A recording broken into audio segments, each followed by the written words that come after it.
For years, Ethan Liu was a ghost in the world of cinema. A stunt performer who took the hard landings and the heavy hits while others took the glory.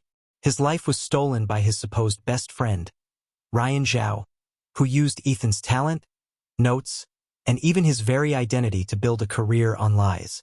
But the shadow finally stepped into the light. With the help of his agent, Sophia Lin, and a surprising partnership with the world's biggest superstar, Adrian Shen, Ethan proved his worth. In the film Shadowline, Ethan didn't just survive. He commanded the screen, earning the respect of the legendary director Jonathan Su and the hearts of a new fanbase. He left the betrayal of the past behind, choosing to build a future based on honesty and hard work. Now, as the industry begins to recognize his name not just as a stuntman, but as a leading actor, a new chapter begins. It's no longer about getting a chance. It's about proving he's here to stay, alongside a partner who is finally starting to see him as an equal. Welcome to the fiction verse. If you love deep, immersive audio novels, please take a quick second to like this video, share it with a friend, and subscribe to the channel. Your support helps this independent universe grow. Now, put on your favorite headphones, dim the lights, and let today's journey begin. The afternoon sun was doing that thing where it angled perfectly through the blinds of Sophia's office, turning the dust motes into tiny floating sparks. It was a nice office, clean, smelling of expensive paper and the vanilla candle Sophia kept on her shelf, but it was currently drowning in scripts. They were everywhere, piled on the chairs, stacked on the floor, and leaning precariously against the leg of the desk. Ethan sat on the small, comfortable sofa by the window, a book in his hand that he hadn't actually turned a page of in 20 minutes. He was staring out at the city, watching the traffic crawl along the distant highway. Felt weird. A few months ago, he was counting change for a bus ride to an audition he knew he'd probably lose. Now, the world felt like it was trying to shove its way into his living room. "You're doing it again," Sophia said, her voice cutting through his thoughts. She didn't look up from her laptop, her fingers clicking away at a rate that made Ethan wonder if she ever got cramps in her wrists. "Doing what?" Ethan asked, finally looking at her. "I'm just a guy who happens to be here look. You've been staring at that same paragraph since I started this email." She paused, finally looking at him over the rim of her glasses. "Ethan, we have 3 offers for guest appearances on variety shows. They want you to do stunt challenges for the cameras. And this one," she picked up a flashy-looking folder, "is for a role in a rom-com where you'd basically play a brooding bodyguard who never speaks. It pays more than your first 3 years in the guild combined." Ethan let out a quiet sigh, the kind that came from his chest, not just his throat.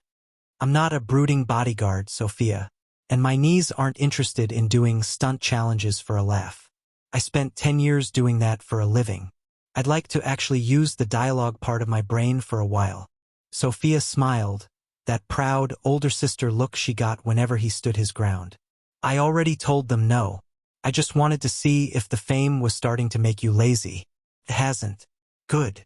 She went back to her typing, and the office fell into that comfortable, busy silence that Ethan had grown to like. It was interrupted a few minutes later by the sharp, upbeat trill of Sophia's phone. She checked the ID, and her entire posture changed. She sat up straighter, her eyes widening. "It's Benjamin Kong," she whispered. Ethan closed his book. Benjamin Kong wasn't just a producer, he was a gatekeeper. He didn't make movies, he made events. Sophia took the call, her voice shifting into that professional gear that was both warm and incredibly sharp. Ethan watched her. He watched the way she nodded, the way she tucked a stray hair behind her ear, and the way her expression went from polite interest to genuine shock. "I see," Sophia said, her eyes flicking toward Ethan. "And the director? Grace Chin? That's quite a team." "Yes, I'll talk to him. We'll look over the preliminary pages tonight." When she hung up, she didn't say anything. She just leaned back in her chair and stared at Ethan. The city noise outside seemed to fade away, leaving the room feeling heavy with the weight of what was coming. "It's a project called Beyond the Edge," Sophia said, her voice unusually quiet. "Action, mystery, a lot of layers. It's the kind of project people fight over for years. And Ethan, they aren't asking for an audition. Benjamin offered you the supporting lead. It's a direct offer. Ethan felt a strange, cold prickle in his stomach. It wasn't fear. It was the realization that everything might actually change. Is Adrian on it? Sophia nodded. He's the lead. He signed on 2 days ago. Ethan looked at the stacks of scripts on the floor. Did he ask for me? Did he put my name in the hat? This was the question that mattered. He admired Adrian. Maybe more than he was ready to admit. But he couldn't live in a world where his roles were just gifts from a superstar. He'd had enough of people managing his life with Ryan. Sophia shook her head, and there was a genuine softness in her eyes. I asked Benjamin that exact thing. I told him we were looking for independent growth. Benjamin laughed. He told me he watched the unedited footage of your precinct scene from Shadowline. He said the investors wanted a bigger name, someone with 10 million followers, but Grace Chen told them she'd walk if she didn't get an actor who could actually handle the physical weight of the character. She saw you, Ethan. She didn't see Adrian's friend. She saw Leon. Sophia's laptop chimed with the soft notification of a new email. She glanced at the screen and let out a small, satisfied breath. Looks like Benjamin's assistant didn't waste any time, she said, clicking it open. They've already sent over the preliminary script and offer package. Ethan watched as the office printer in the corner whirred to life, slowly feeding out a thick stack of pages. They're moving fast, Sophia murmured. If Grace wants you, she wants to lock you in before anyone else starts making calls. Ethan leaned his head back against the sofa. The tension he hadn't noticed eased from his shoulders. Grace Chun is tough, he muttered. I heard she made a lead actor spend 3 days in a rainy alleyway just to get the right look in his eyes. And you've spent 10 years in rainy alleyways for $40 and a boxed lunch, Sophia countered. You're the only person who won't complain when she tells you to do it again. A few minutes later, Sophia picked up the freshly bound script the assistant had brought in from the printer room. The forest green cover was simple, with only the title stamped across the front. She walked over and set it on the coffee table in front of him. This isn't an almost anymore, Ethan. This is a lead. A real one. People are going to be looking at you to see if you can carry the weight. No one's going to be looking past you this time. Ethan picked up the script. The paper felt cool and heavy. He thought about the 5 in the morning alarms, the smell of the gym mats, and the years of being a name on a list that nobody read. He opened the first page. Actor Ethan Liu. I should probably start reading, he said, his voice a bit raspy. You should probably start celebrating, Sophia corrected, though she was already back at her desk, clearing a space for the new contract. But I know you. You'll just go home, make some noodles, and analyze the subtext until your eyes burn. Noodles sound good, Ethan smiled. As he walked out of the office, he felt the weight of the script in his bag. He walked past the elevators and took the stairs, his boots thudding rhythmically against the concrete. He didn't feel like a star. He just felt like a man with a new job to do. And for Ethan Liu, that was the best feeling in the world. The rehearsal hall for Beyond the Edge smelled like floor wax and overbrewed coffee. It was a massive, airy space with high ceilings and tall windows that let in the overcast light of a Tuesday morning. In the center of the room sat a long, U-shaped arrangement of tables. Each place was set with a fresh script, a nameplate, and a small bottle of water. Ethan arrived 20 minutes early. It was a habit he couldn't shake, a remnant of his stunt days where being late meant you were the one everyone yelled at. He sat at his spot, his fingers tracing the edges of the nameplate that simply said Ethan Liu. He wasn't alone for long. A few minutes later, the room started to fill with the usual pre-production energy. Assistants were scurrying around with power strips, and the sound of chairs scuffing against the wooden floor echoed through the hall. Is this the part where I act professional? Or can I just tell you that I'm terrified of the script? Ethan turned to see Noah Chen sliding into the seat next to him. Noah was a ball of nervous energy, his hair slightly messy and a highlighter already tucked behind his ear. He was a comedian by trade, but Grace Chen had cast him in a serious role, and the pressure was clearly hitting him. The script is good, Noah, Ethan said, giving him a small, reassuring smile. It's just a lot of words. Once we start moving, it'll feel easier. Easy for you to say. Noah laughed, shaking his head. You look like you're about to go for a light jog. I feel like I'm about to take a final exam I didn't study for. The room grew warmer as the rest of the cast arrived. There were veteran actors who walked in with a quiet, practiced confidence, and younger actors who were trying a little too hard to look like they weren't staring at everyone else. Then, the air in the room seemed to shift. Adrian Shin walked in.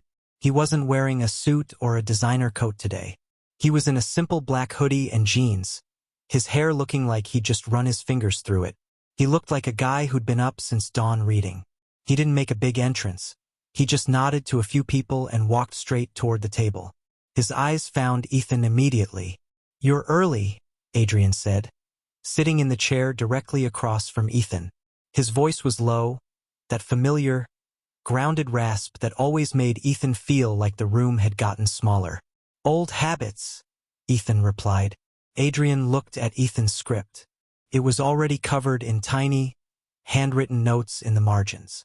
A small, knowing smile touched Adrian's lips. I see you've already torn the first act apart. I just had some questions about the pacing in the warehouse scene, Ethan said, feeling a bit self-conscious. Good, Adrian said, leaning back, because I have 3 questions about the dialogue in the car. We can compare notes after the reading. The director, Grace Chin, walked to the head of the table. She was a small woman with a presence that felt twice her size. She didn't wait for the room to go quiet. The room just went quiet when she stood up. All right, everyone, Grace said, her voice clear and sharp. We aren't here to be perfect today. If you stumble, stumble. If you want to try a different tone, try it. I want to hear the story breathe. Let's start from page 1. The table read began.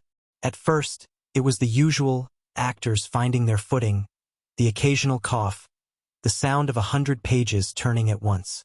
But as the story moved forward, the energy started to build.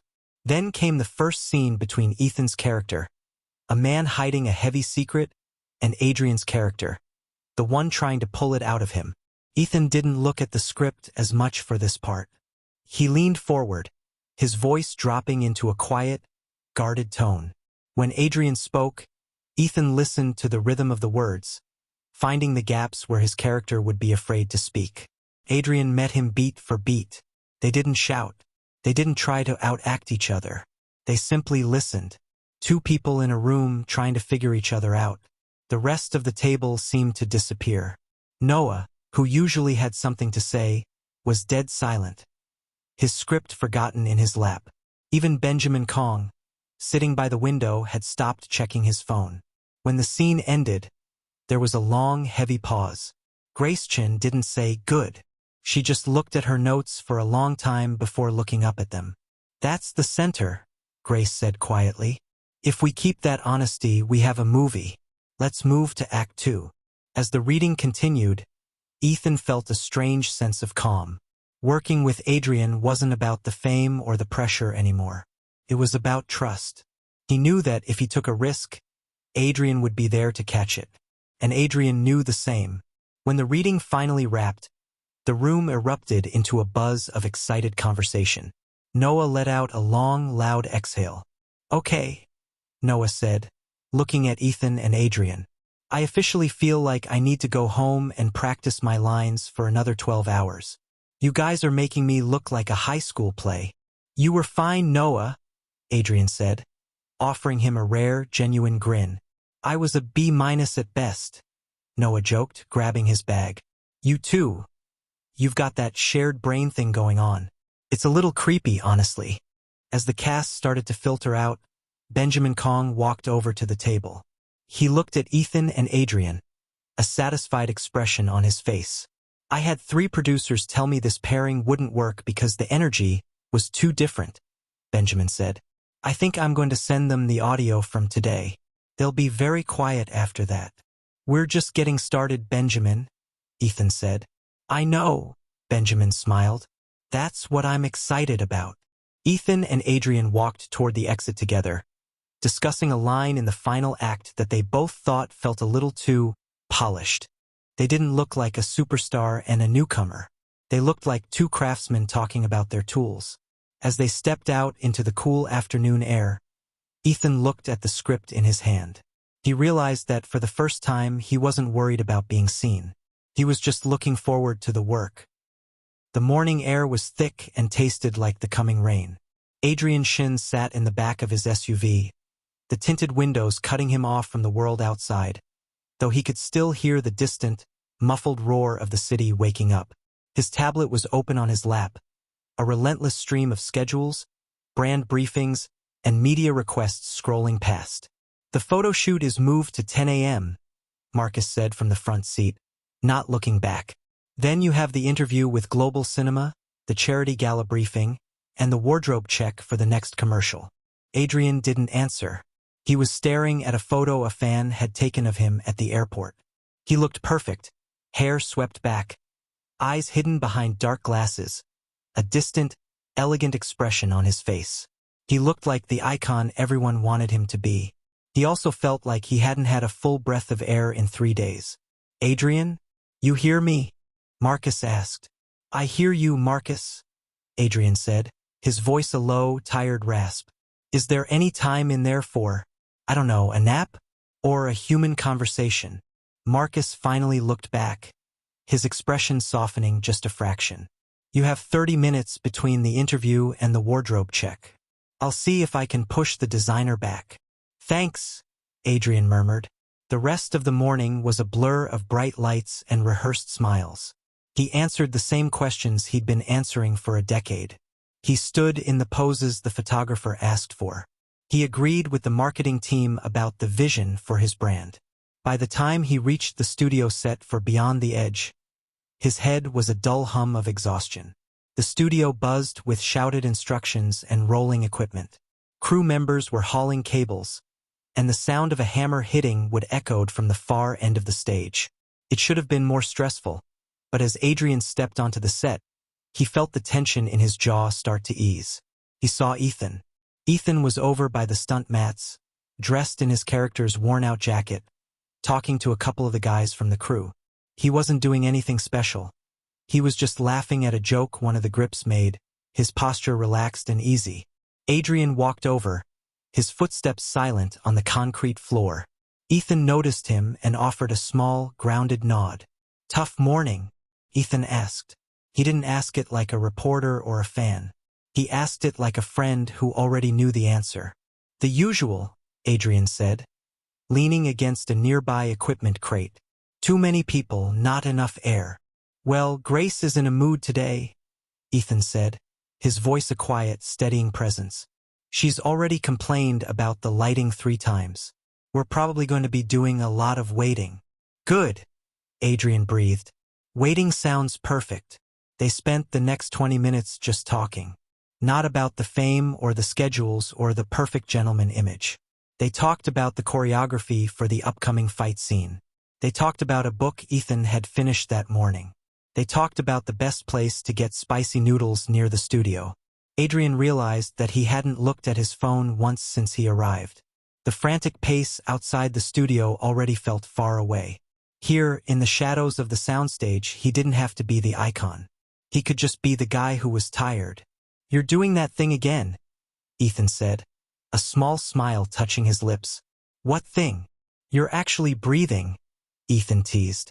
"I can tell because your shoulders aren't up by your ears."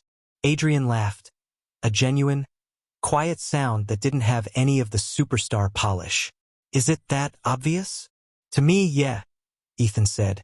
As the assistant director called them to the set for rehearsals, Adrian felt a strange sense of clarity. The photo shoot, the interviews, the brand meetings, they were the work. They were the price he paid for the life he lived. But this, standing on a set with a script in his hand and a partner he trusted, this was the life. The rehearsal was difficult. Grace was demanding, pushing them to find a different emotional beat in a scene that felt a little too safe. They did the same sequence 10 times, adjusting their timing, their volume, their eye contact. It was exhausting, but it didn't feel like the exhaustion of the morning. It felt like progress. During lunch, they sat in the back of the catering tent, away from the main hub of activity. They didn't say much. They just ate, the silence between them feeling comfortable and earned. "You know," Adrian said, looking at the rain-streaked window of the tent, "this is the easiest part of my day." Ethan looked up from his food, his expression thoughtful. "Acting?" "No," Adrian said, his gaze shifting to Ethan. "Being here, with someone who doesn't want me to be anything other than what I am." Ethan stayed silent for a long moment. He didn't offer a platitude or a joke. He just nodded, his eyes reflecting a deep, quiet understanding. As they headed back to the set for the afternoon shoot, Adrian checked the call sheet. They had 4 more scenes together. He felt a small, unexpected spark of anticipation. Tomorrow would be another day of schedules and icons. But for now, he had the work. And for the first time in a very long time, that was more than enough. The first official day of principal photography for Beyond the Edge didn't start with a fanfare. It started with the smell of diesel from the generator trucks and the crisp, biting air of a 4 a.m. call time. The studio lot was a maze of shadows, lit only by the industrial hum of work lights and the glowing screens of 100 phones. Ethan arrived before the sun even thought about showing up. He liked this time of day, the quiet before the storm, where the only sounds were the clinking of metal scaffolding and the distant, rhythmic thumping of the catering crew setting up the coffee stations. He walked toward the wardrobe trailer, his boots crunching on the gravel. "You're early again, Lou," Mike, one of the veteran lighting techs, called out from the top of a ladder. He was hanging a massive silk screen to soften the morning light. "Don't you ever sleep? Or do you just recharge in a closet somewhere?" Ethan laughed, stopping to look up at him. "The bed was getting uncomfortable, Mike. Besides, I wanted to see if you actually knew how to hang that screen or if you were just guessing." "Hey, I've been hanging silk since before you knew how to tie your shoes," Mike joked, though there was a genuine warmth in his voice. "Get in there. They're looking for you in hair and makeup. Something about making you look like you've been living in a basement for 3 days. That shouldn't be too hard," Ethan said, giving him a wave. Inside the makeup trailer, the atmosphere was a mix of quiet focus and the sharp scent of hairspray. Ethan sat in the chair, letting May, the lead artist, work her magic with palettes of grime and distress makeup. "You have very resilient skin, Ethan," May murmured, dabbing a dark smudge near his jawline. "Most actors break out after 3 days of this stuff, but you just sit there like a statue. I spent 5 years covered in fake grease and stunt dirt." "May," Ethan said, his eyes closed, "I think my pores gave up on complaining a long time ago." As the morning progressed, the set began to wake up in earnest. By the time Ethan stepped onto the soundstage, the place was a beehive. He didn't head straight for his trailer or the talent area. Instead, he wandered over to where the props team was organizing a row of tactical gear. "The holster on the left side is sagging a bit, Joe," Ethan noted, nodding toward one of the belts. "If the actor tries to draw that while running, it's going to catch on the jacket." Joe, the props master, looked at the belt and frowned. He gave it a tug. "You're right. The clip is worn out. Good eye, Lou. I'll swap it before the first take." Ethan nodded and moved on, checking in with the camera assistants and the ADs. He wasn't trying to take charge. He was simply doing what years on set had taught him. And the crew noticed. They didn't see him as a star who needed to be handled with white gloves. They saw him as one of them, someone who respected the work enough to notice the small stuff. Adrian arrived a little later, looking remarkably calm despite the chaos. He was already in character, his eyes hooded and his movements deliberate. He stopped when he saw Ethan talking to a couple of the grips about the tension on a pulley system. Adrian stood back for a moment, just watching. He noticed how the crew didn't stiffen up when Ethan approached. They didn't stop their conversations or look down at their clipboards. They joked with him. They listened to his suggestions. It was a kind of respect that Adrian, for all his fame, rarely got to see firsthand. To most of the crew, Adrian was a subject to be lit and filmed. To them, Ethan was a teammate. "You're doing the job for 3 people again," Adrian said, walking up beside him. "Just making sure nobody trips over a loose cable, Adrian." Ethan said, offering a small grin. It's a big set. Lots of ways to look clumsy if you aren't careful. Grace is ready for the first blocking, Adrian said, nodding toward the monitors where the director was already huddled with the cinematographer. She looks like she's had 3 espressos and a very long talk with the studio heads. We should probably get to our marks. The first few hours of filming were a grind. Beyond the Edge was an ambitious project, and Grace Chen was a perfectionist. They spent 4 hours on a single entrance, a scene where Ethan and Adrian walk into a crowded room, trying to look like they belong while secretly scanning for a target. No, no, Grace shouted after the 6th take. Adrian, you're too elegant. You look like you're walking a red carpet. Ethan, you're too alert. You look like a bodyguard. I need you both to look like you're bored. Like you've done this 1,000 times and you'd rather be anywhere else. They did it again and again. Between takes, while the lighting was being tweaked, Ethan and Adrian stood in their spots, talking in hushed tones. Think about the noodles, Ethan whispered as they reset for take 9. The noodles? Adrian asked, looking confused. The place we went last week. Think about the way the table was sticky and the air was too hot. Think about how much you wanted to just finish the meal and go home. That's the feeling. You aren't a superstar right now. You're just a guy who wants to be on his couch. Adrian let out a slow breath, his shoulders dropping just a fraction. The sticky table. Okay, I can do that. They ran the scene again. This time, Grace didn't shout. She watched the monitor, a slow smile spreading across her face. That's it, she whispered. Cut. Print that. Let's move to the close-ups. As the crew began to shift the heavy camera rigs, Noah Chen wandered over, looking at the two of them with an amused expression. I've been watching you two for 3 hours. I've never seen anyone put so much effort into looking like they don't care. It's a lot of work, Noah, Ethan joked, taking a bottle of water from a passing assistant. I can tell, Noah said, leaning against a fake pillar. I saw the props guy fixing that belt because you told him to, and I saw the lighting tech adjust the silk because you mentioned the glare. You're like a guardian angel for this set, Ethan. Only with more grime and a better jawline. I just like things to run smooth, Noah.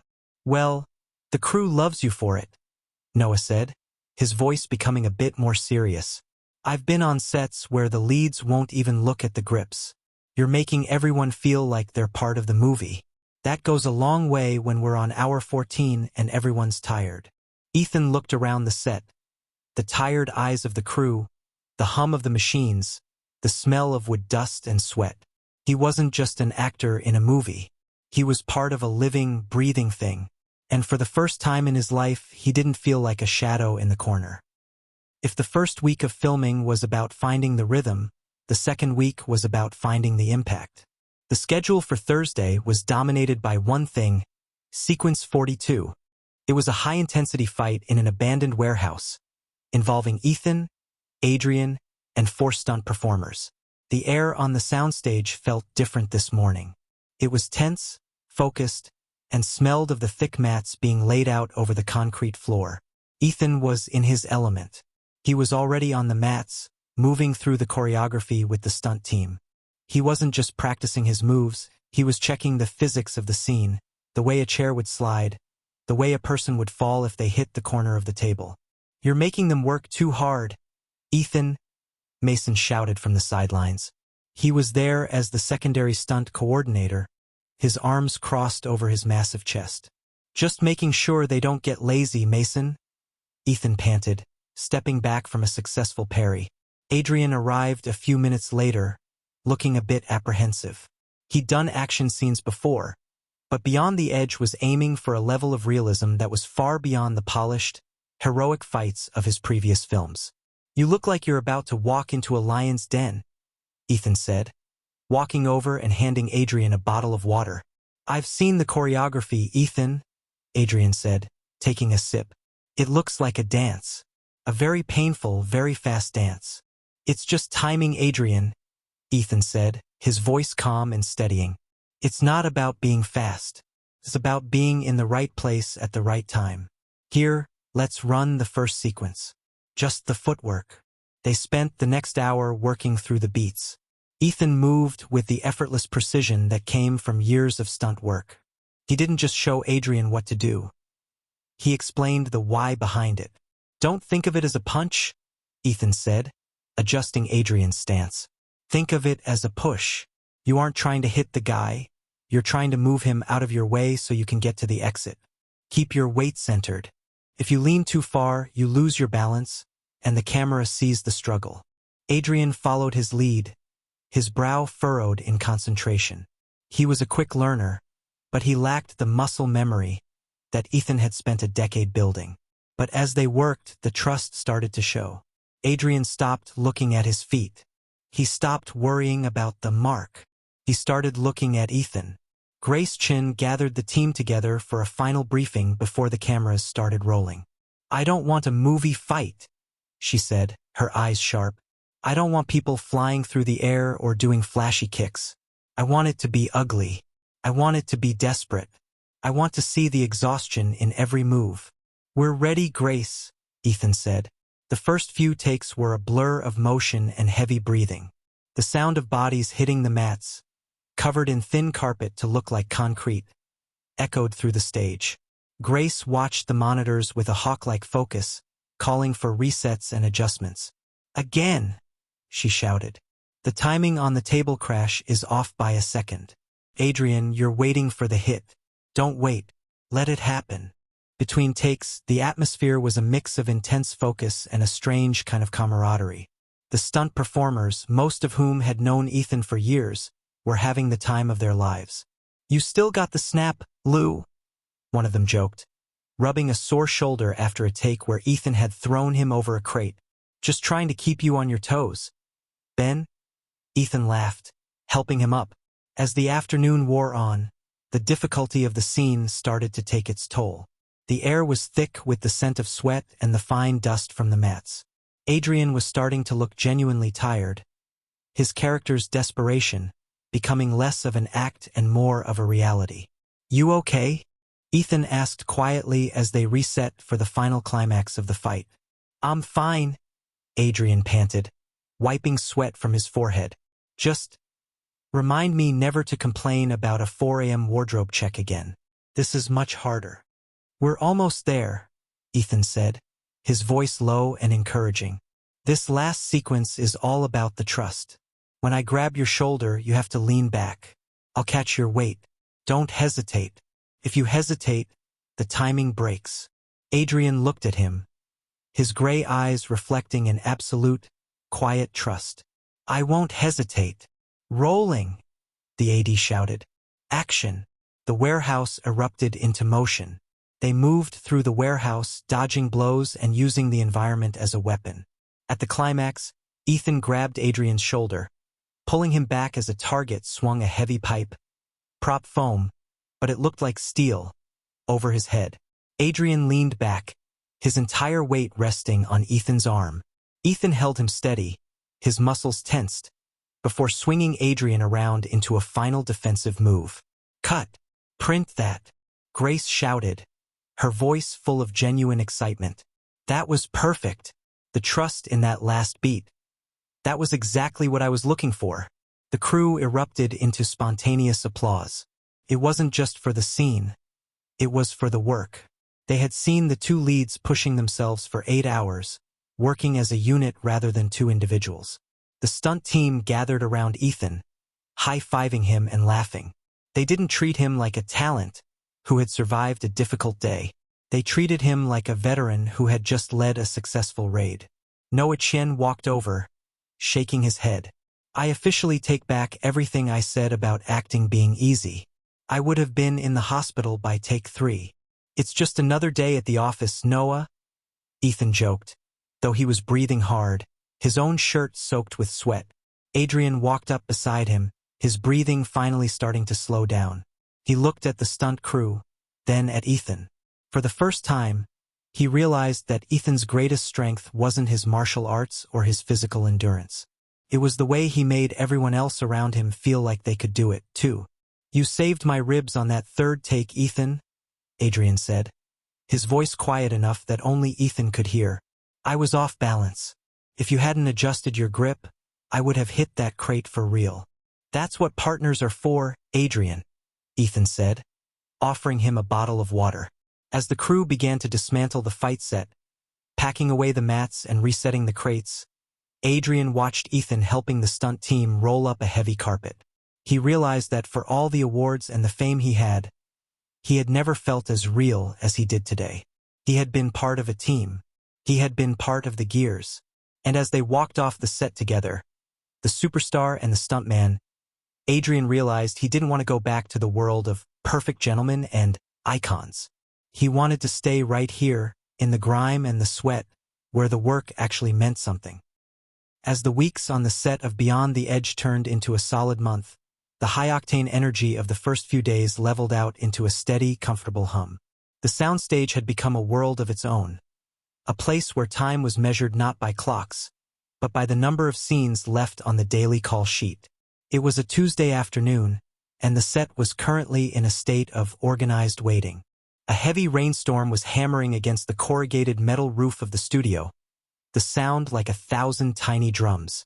Because the noise was interfering with the sound recording, director Grace Chen had called for a temporary break until the worst of the weather passed. Ethan was sitting in a canvas chair tucked behind a row of sound blankets. He wasn't looking at his phone like most of the cast. He was busy with a small, handheld sewing kit he'd pulled from his bag. He was carefully mending a loose thread on the cuff of his character's jacket. "You really do everything yourself, don't you?" Ethan looked up to see Adrian walking over. The superstar looked remarkably relaxed, his hair a bit messy from a morning spent running through a smoke-filled hallway. He didn't wait for an invitation.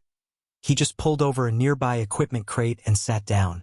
"It's just a loose thread, Adrian," Ethan said, his voice quiet and steady. "If I wait for the wardrobe team to get to it, they'll have to take the whole jacket away, and then we'll be waiting another 20 minutes once the rain stops. It's faster this way."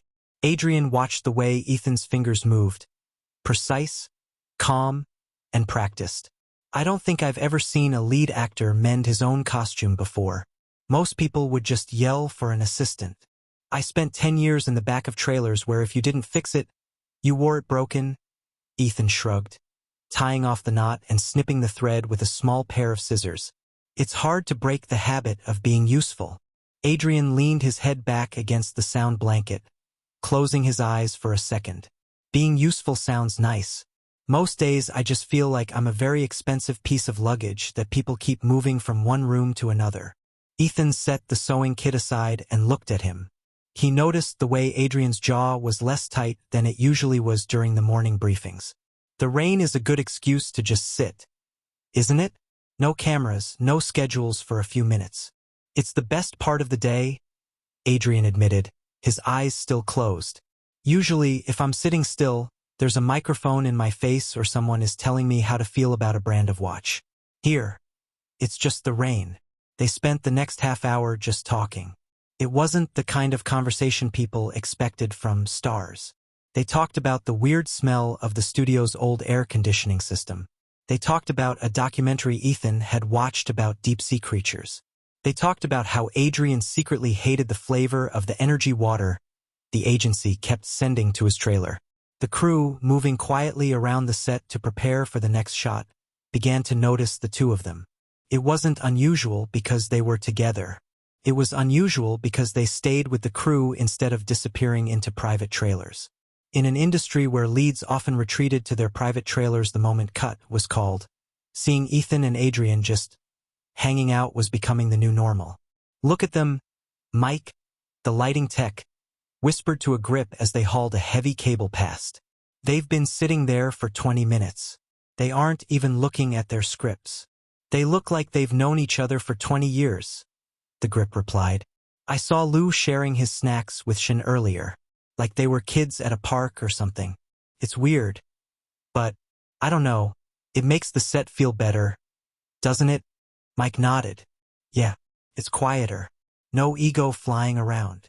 Inside the circle of sound blankets, the two were oblivious to the crew's observations. Ethan was telling Adrian about a time he'd accidentally been cast as a zombie in a low-budget horror flick and had to spend 6 hours in a cold lake. I didn't mind the cold. Ethan laughed softly. But the fake skin they used kept floating away. I looked less like a monster and more like a very soggy piece of fruit. Adrian let out a genuine, unguarded laugh, the kind that never made it into his official interviews. A soggy piece of fruit? I would have paid to see that. I think the footage is buried in a vault somewhere for a reason, Ethan joked. As the rain finally started to taper off and Grace Chen's voice echoed through the stage calling for places, Adrian stood up, stretching his arms. The exhaustion that had been clouding his face all morning seemed to have lifted. Ready to go back into the basement? Adrian asked, offering Ethan a hand up. Ethan took it, the grip firm and familiar. Let's get it done. I think Leon is ready to stop being soggy fruit and start being a detective again. As they walked back onto the set, the crew moved a little faster, the energy in the room feeling lighter. They weren't just watching two actors. They were watching a partnership everyone on set had come to rely on. Noah Chen was a man who lived for the details. As a comedian, his entire career was built on noticing the small, weird things that everyone else missed. And on the set of Beyond the Edge, he'd found a new favorite subject.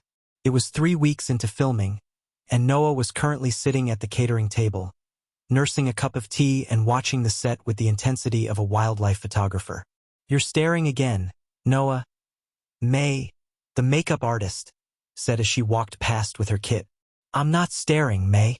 I'm conducting a scientific study, Noah said, not taking his eyes off the far corner of the soundstage. And what's the hypothesis? The hypothesis, Noah said, pointing his spoon toward the equipment crates, is that Adrian Shun and Ethan Liu have officially merged into a single organism. Look at them. Over by the monitors, Ethan was discussing a scene with the script supervisor. Adrian was standing about 2 feet away, leaning against a ladder, not saying anything, but clearly waiting. He wasn't looking at his phone. He wasn't talking to Marcus. He was just there. They do spend a lot of time together, May admitted, pausing to look. A lot of time? May, I've been keeping a tally, Noah said, pulling a crumpled piece of paper from his pocket. This morning, coffee together. 7 a.m. Script notes together. 8:15 a.m. Lunch? Same table. And just now, I saw Adrian hand Ethan a bottle of water without Ethan even asking for it. Like he just knew his throat was dry. It's spooky. May laughed. Maybe they're just good friends, Noah. It happens even in this place. No, this is beyond good friends, Noah insisted. This is shared brain territory.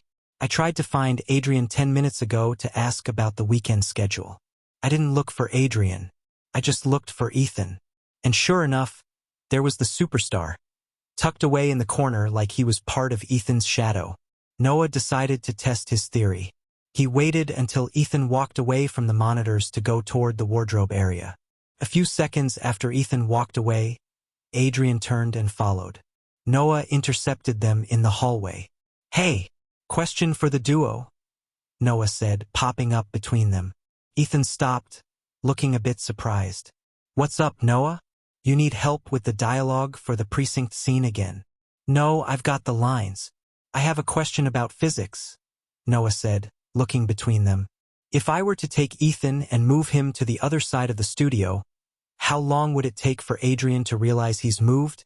Adrian raised an eyebrow, a look of mild amusement on his face. What kind of question is that? A valid one, Noah chirped. I've been watching you too. If one of you is missing, the other one looks like a GPS that's lost its signal. Do you guys even realize you're doing it? Ethan and Adrian exchanged a quick glance. It was a brief, silent communication that lasted maybe half a second, but it said everything. We're just coordinating the scenes, Noah, Ethan said, his voice as calm as ever. It's a complicated script. We don't want to lose the momentum. Aha, sure. Momentum, Noah said, crossing his arms. And the fact that you're both wearing the same brand of plain black t-shirt today? Is that for momentum too? Adrian looked down at his shirt, then at Ethan's. A faint, slightly embarrassed smile touched his lips. It was a sale at the shop near the studio. We went together on Sunday. Noah threw his hands up in the air. They go shopping together. It's official. The world as we know it is over. The superstar is buying bargain bin shirts with the stuntman. They're comfortable shirts, Noah? Ethan laughed, shaking his head. I don't care about the comfort. I care about the predictability. Noah joked. I asked the AD where Adrian was, and she just pointed at you, Ethan. She didn't even look up from her clipboard. You've become a landmark. As Noah wandered off, still muttering about magnetic attraction, Adrian looked at Ethan. Is it that obvious? Adrian asked, his voice dropping. Ethan looked at the crew moving around them, the way people naturally made space for the two of them to walk together. He thought about the late-night calls and the way he'd started making an extra sandwich in the morning because he knew Adrian would forget to eat. I think people just like seeing things that make sense, Adrian, Ethan said softly. In a place where everything is fake, the fact that we actually like each other, it stands out. Adrian nodded, his expression going quiet and thoughtful. I don't mind being a landmark if you're the other one. Ethan didn't answer with words. He just adjusted the collar of his jacket and started walking toward the set. Adrian followed, half a step behind, exactly where everyone expected him to be. The production of Beyond the Edge wasn't a sprint. It was a marathon that spanned the changing of the seasons. The heat of the late summer, which had made the sound stages feel like ovens, gradually gave way to the crisp, golden air of autumn. The crew started wearing hoodies instead of t-shirts, and the catering tent started serving hot soups instead of iced teas. For Ethan and Adrian, the passage of time was marked by the thickness of their scripts. The once heavy binders were now thin, filled with pages that were wrinkled, highlighted, and stained with the coffee of 100 late nights. They moved from the sterile environment of the studio to an outdoor location in the northern hills. It was a rugged, beautiful place where the wind smelled of pine, and the nights were so quiet you could hear your own heartbeat. You're shivering, Ethan said one evening. They were sitting on the tailgate of a production truck, waiting for the lighting crew to set up a moonlit shot by the river. Adrian was wrapped in a thick parka, but the mountain air was biting through the layers. I'm not shivering. I'm vibrating with intensity, Adrian joked, though his teeth were nearly chattering. Ethan didn't say anything. He just reached into his bag and pulled out a small thermos. He poured a cup of ginger tea and handed it to Adrian. Drink this. It'll warm you up from the inside. And stop trying to look tough. Nobody's filming right now. Adrian took the cup, the heat from the plastic warming his frozen fingers. How do you always have exactly what I need? It's like you've got a portable survival kit in that bag. I spent 10 years making sure actors didn't catch cold or trip over their own feet. Adrian, Ethan said, looking out at the dark trees. It's a hard habit to break. I'm glad you haven't broken it, Adrian murmured, taking a long sip of the spicy, sweet tea. As the months went by, their friendship had taken on a protective quality. It wasn't just about the work anymore. It was about the person. Ethan had learned Adrian's tells. He knew that when Adrian started tapping his pen against his script, he was getting a headache from the bright lights. He knew that if Adrian went more than 4 hours without eating, his timing in the dialogue would start to drag. Without making a scene of it, Ethan would quietly manage it. A bottle of water here, a protein bar there, a suggestion to Grace to take a 5-minute break. In return, Adrian had become Ethan's shield in the world of the elite.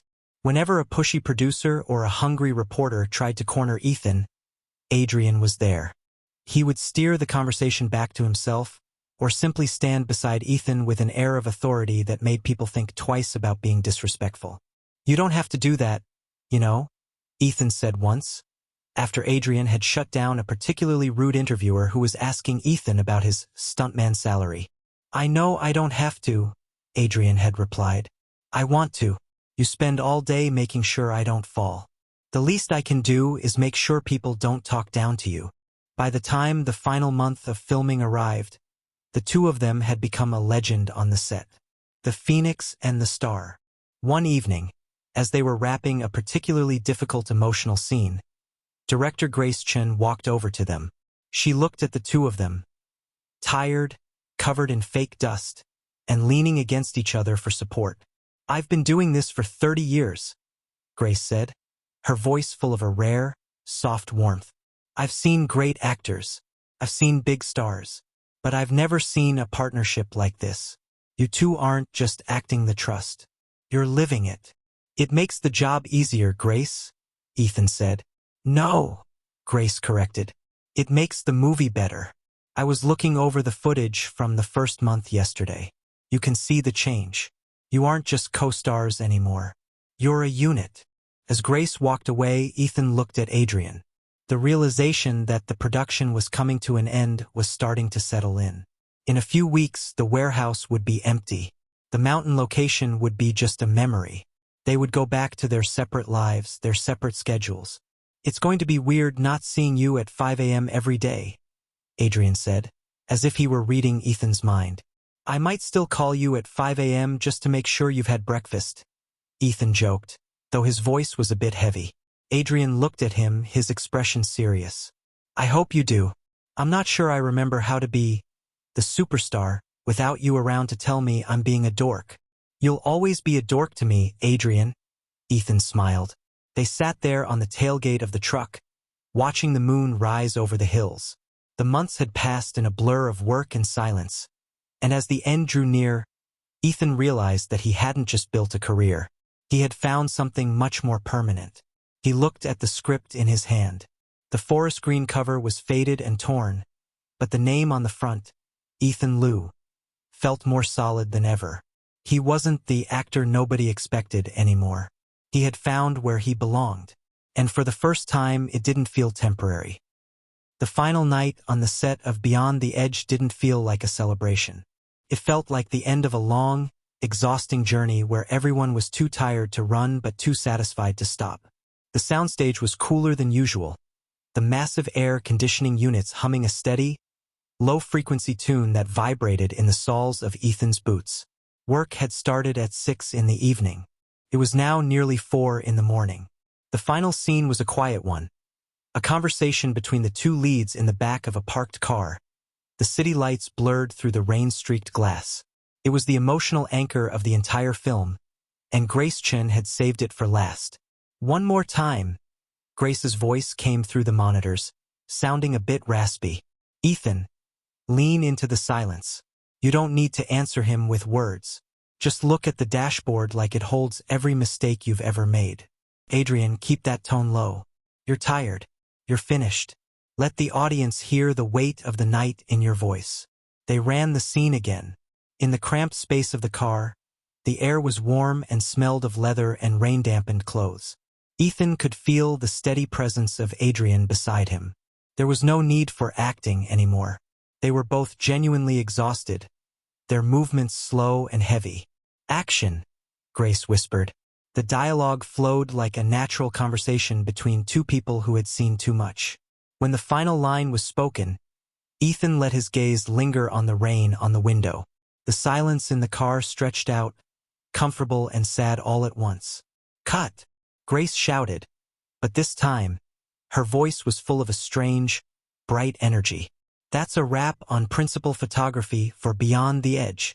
The soundstage, which had been deathly quiet, erupted. It wasn't a roar of applause. It was a chaotic, joyful burst of noise. Crew members started clapping, high-fiving, and whistling. The months of tension disappeared in an instant. Ethan and Adrian climbed out of the car, blinking at the sudden bright house lights. We're done, Adrian said, looking at Ethan with a look of pure, disbelieving relief. I actually think my brain has stopped working. I think mine stopped about 3 hours ago, Ethan joked, though his voice was thick with emotion. The next hour was a whirlwind of goodbyes. Ethan didn't retreat to his trailer. He stayed on the floor, moving through the crowd of crew members. He shook hands with the grips, thanked the camera assistants, and gave Big Dave a bone-crushing hug. You did it, Lou, Dave said, looking at him with watery eyes. A real lead, and you didn't even break a bone this time. There's still time to trip on the way to the car, Dave, Ethan laughed. Sophia and Marcus arrived with several boxes of high-end pastries and enough coffee to wake up a cemetery. Benjamin Kong moved through the crowd, shaking hands with everyone, his face a mask of quiet satisfaction. He eventually found Ethan and Adrian standing together by the props table. "I've worked on 20 productions," Benjamin said, looking between them. "Usually, by the final day, the leads are in separate trailers and the director is ready to move to another country. But you too. You've made this feel like a family. And that's going to show on the screen." He leaned in, his voice dropping. "I meant what I said at the table read. If I find another script that needs this kind of partnership, you're the first call I make. Don't go getting too busy with other projects." "We'll keep a window open, Benjamin," Adrian promised, glancing at Ethan, as the set was dismantled around them. Fake walls being hauled away, cables being coiled, lights being lowered. Ethan felt a pang of sadness. This place had been his home. Noah Chen walked over, carrying a giant wrap gift from the cast. A custom-made director's chair with Ethan's name on it. Only this time, the back was signed by every member of the crew. "So," Noah said, his voice unusually soft, "who am I supposed to annoy every day now?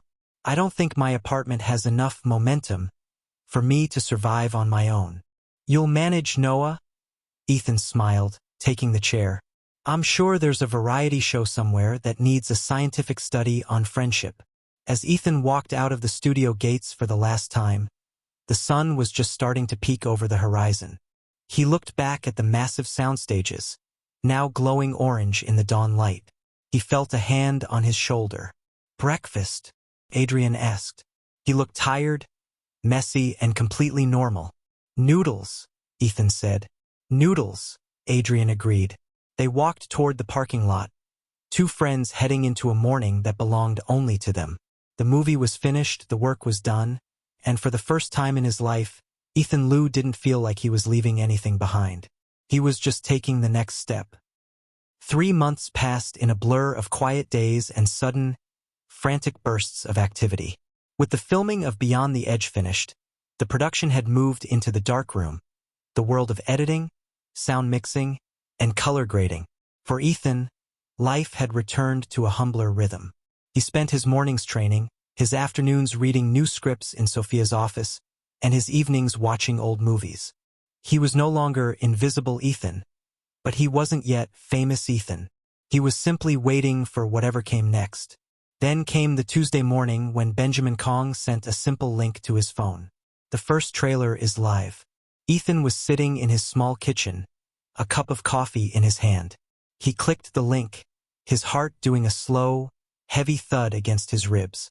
The screen went black. Then, a low, rhythmic heartbeat sound started: thump, thump, thump. A shot of the city at night appeared, the lights blurred and cold. Then, a voice. His voice. "You think the truth is a solid thing," Ethan's character Leon whispered over a shot of him standing in the rain. "But it's not. It's just the story you tell yourself so you can sleep." The music swelled, a tense, atmospheric hum of strings and electronic beats. Then came the action. Quick, visceral flashes of the warehouse fight. A shot of Adrian, looking more intense than he ever had, jumping across a gap between buildings. A shot of the two of them, back to back in a narrow hallway, their movements synchronized and desperate. But the moment that made Ethan stop breathing was the final shot. It was a close-up of him and Adrian in the car, the scene they'd filmed on the very last night. Adrian looked at him, his eyes full of a quiet, heavy trust. "Do you think we made it?" Ethan's character didn't answer. He just looked at the rain. Beyond the Edge. Coming soon. Ethan watched it again. Then a third time. He noticed the way the light hit his jaw, the way the sound of the rain was layered under the music. Felt real. It didn't look like a movie. It looked like a memory. His phone started buzzing. It didn't stop for 3 hours. "Ethan, have you seen the numbers?" Sophia's voice was a high-frequency vibration of excitement. "The trailer has been out for 2 hours and it's already at 2 million views. The industry blogs are losing their minds. They're calling you the new face of authenticity. Even the people who hated the casting are quiet now." "It looks good, Sophia," Ethan said, his voice calm, though his hand was shaking a little as he held his coffee. "Grace did a great job with the edit." Grace did a great job, but you and Adrian, Ethan, people are talking about the chemistry. Not the romance stuff, but the weight of it. They're saying they've never seen Adrian Shin look so grounded. They're saying he finally found an actor who can hold the screen with him. While the industry discussed the technical merits, the public was reacting to something else. On social media, the trailer was being picked apart frame by frame. At MovieBuff99, can we talk about the guy playing Leon? I've watched this trailer 10 times just to see him draw that gun. It's so smooth. It doesn't look like a stunt. It looks like a habit.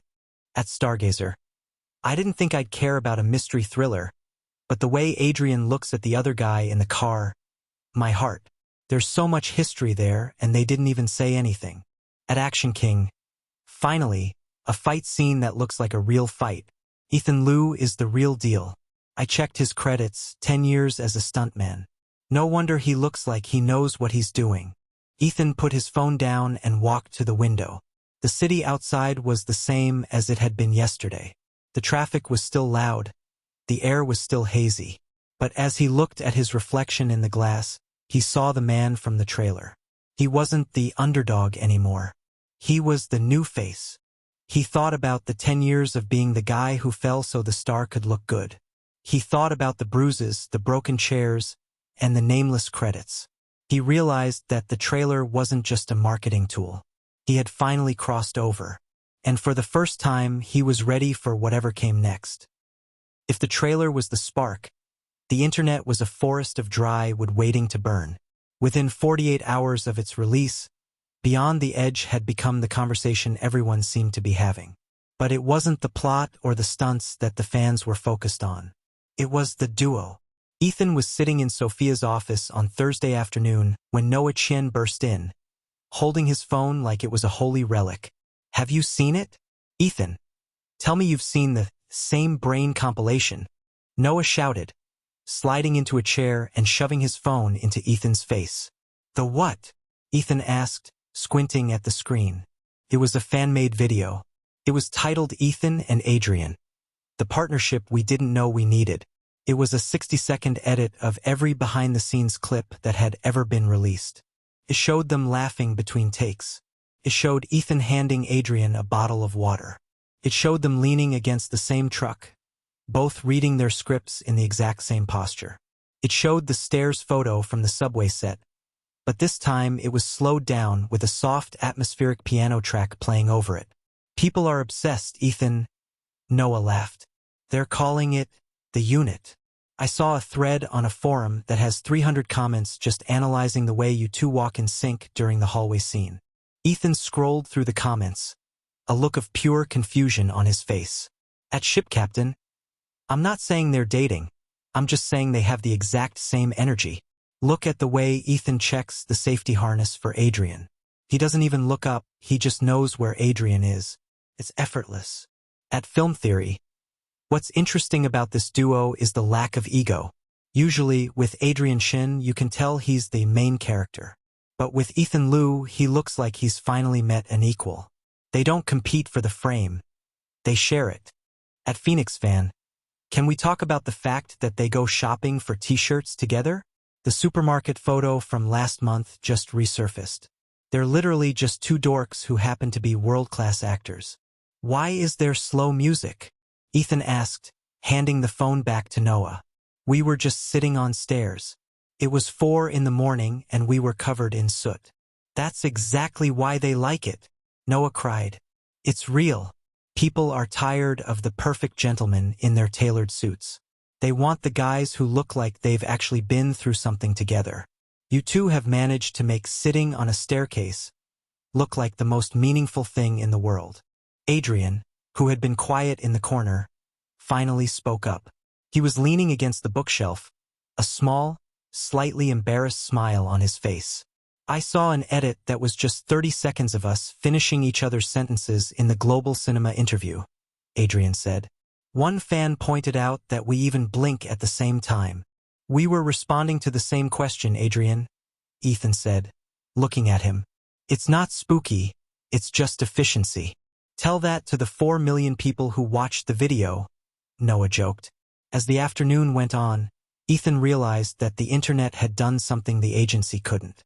They had stopped seeing them as celebrities and started seeing them as people. They had taken the superstar and the stuntman and turned them into Ethan and Adrian. The fascination wasn't just about the movie anymore. It was about the bond. People were sharing stories of Ethan helping the crew and Adrian defending Ethan from the press. They were building a narrative of a genuine, unshakable partnership in an industry that was usually known for being shallow and fake. "Does it bother you?" Adrian asked later, as they walked toward the elevators. "A little," Ethan admitted. "I'd rather they talk about the work. It feels weird that strangers are analyzing the way I hand you a bottle of water." Adrian stopped by the elevator doors, looking at him with a serious expression. "It bothers me too, sometimes. But then I think about why they're doing it. They're looking for something that isn't a lie. And in this place, that's a hard thing to find. If they see that in us, maybe it's not a bad thing." Ethan looked at him. He thought about the 10 years of being a shadow and the way Adrian had opened the door. He thought about the late-night calls and the quiet lunches at the Anchor. "I guess so," Ethan said softly. As the elevator doors opened and they stepped inside, Ethan noticed their reflections in the polished metal. They were standing in the same posture, both with their hands in their pockets, both looking a little tired but entirely comfortable. He realized Noah was right. They were predictable. But as the elevator started to descend, Ethan felt he didn't mind it at all. Being part of a unit was a lot better than being alone in the dark. And as the internet continued to explode with same-brain compilations and duo fan art, the two stars of Beyond the Edge just kept talking about the script for their next scene, oblivious to the fact that they had already become the most beloved partnership in the country. The night of the premiere for Beyond the Edge felt like the entire city had decided to hold its breath at once.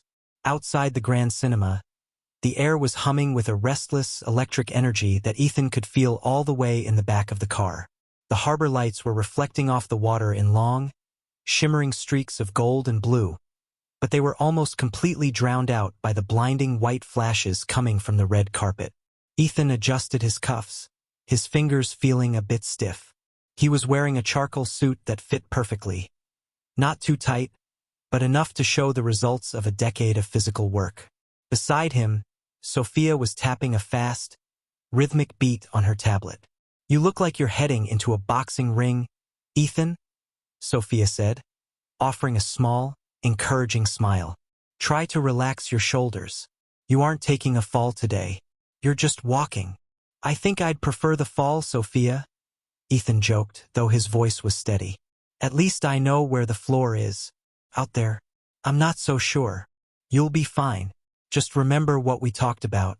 Stay with Adrian for the press wall, then take your own time with the fans, just like during Shadowline. They've been waiting for hours." The car door opened, and the sound hit Ethan like a physical wave. It wasn't just noise. It was a wall of voices, shouting names, and the rapid-fire clack-clack-clack of 100 professional cameras. The lights were so bright Ethan had to blink. Ethan stepped out, and for a second the world went white. Then, a hand gripped his shoulder. "Don't blink too much." Adrian's voice came from right beside him. The superstar looked like he'd been born in a tuxedo. Midnight blue, elegant, and perfectly composed. "If you blink, they'll catch you with your eyes half shut and put it on the front page tomorrow." "Thanks for the tip," Ethan muttered, finally finding his footing. They walked the carpet together. It was a strange, surreal experience. Reporters were leaning over the barricades, thrusting microphones toward them like they were searching for gold. "Ethan, over here. Give us a look." "Adrian." "Ethan, look at the camera on the left." They reached the main press wall, where the Beyond the Edge logo was repeated 1,000 times over. A group of photographers was practically tripping over each other to get a shot. "Ethan and Adrian, stand a little closer." One photographer shouted over the din, "Let's see that partnership." They naturally moved toward each other, their shoulders brushing. Ethan noticed that he didn't feel the need to shrink back anymore. He didn't feel like the plus one. He felt like a partner. A reporter from a major entertainment show stepped forward, her microphone held out with a practiced, bright smile. "Adrian, Ethan, The internet is already calling you the duo of the year. How does it feel to see this kind of reaction before the movie even opens? Adrian looked at Ethan, then back at the reporter. It's a bit overwhelming, to be honest, Adrian said, his voice smooth and casual. But I think people are responding to something real. We didn't just play these roles, we lived in them for months. Ethan made me work harder than I have in a long time. The reporter turned to Ethan, her eyes wide. Ethan, from stuntman to the biggest premiere of the season. What's going through your head right now? Ethan looked at the crowd, the fans holding up signs with his name on them, the phoenixes in their matching t-shirts, and the crew members standing near the theater entrance. I'm just thinking about how many people it took to get us here, Ethan said honestly. I'm the one in the suit tonight, but there are 100 people inside that theater who did the heavy lifting. I'm just happy I get to tell the story with them. Further down the carpet, they reunited with the rest of the cast. Noah Chen was already there, looking like he'd had 3 espressos too many. You guys finally made it, Noah shouted, pulling them both into a lopsided group hug. I've been standing here for 20 minutes answering questions about whether you guys actually share a brain. I told them we're still waiting for the lab results. You're a menace, Noah, Adrian laughed, though he looked genuinely happy to see him. I'm a delight, Noah countered. As they moved toward the theater doors, a photographer called out one last time. One more. Just the two of you. They turned and stood together. It was a quiet moment in the middle of the chaos. The flashes went off like a storm, but inside the circle of light, everything felt still. Ethan looked at Adrian and saw the same quiet pride he felt in his own chest. They weren't just actors in a movie anymore.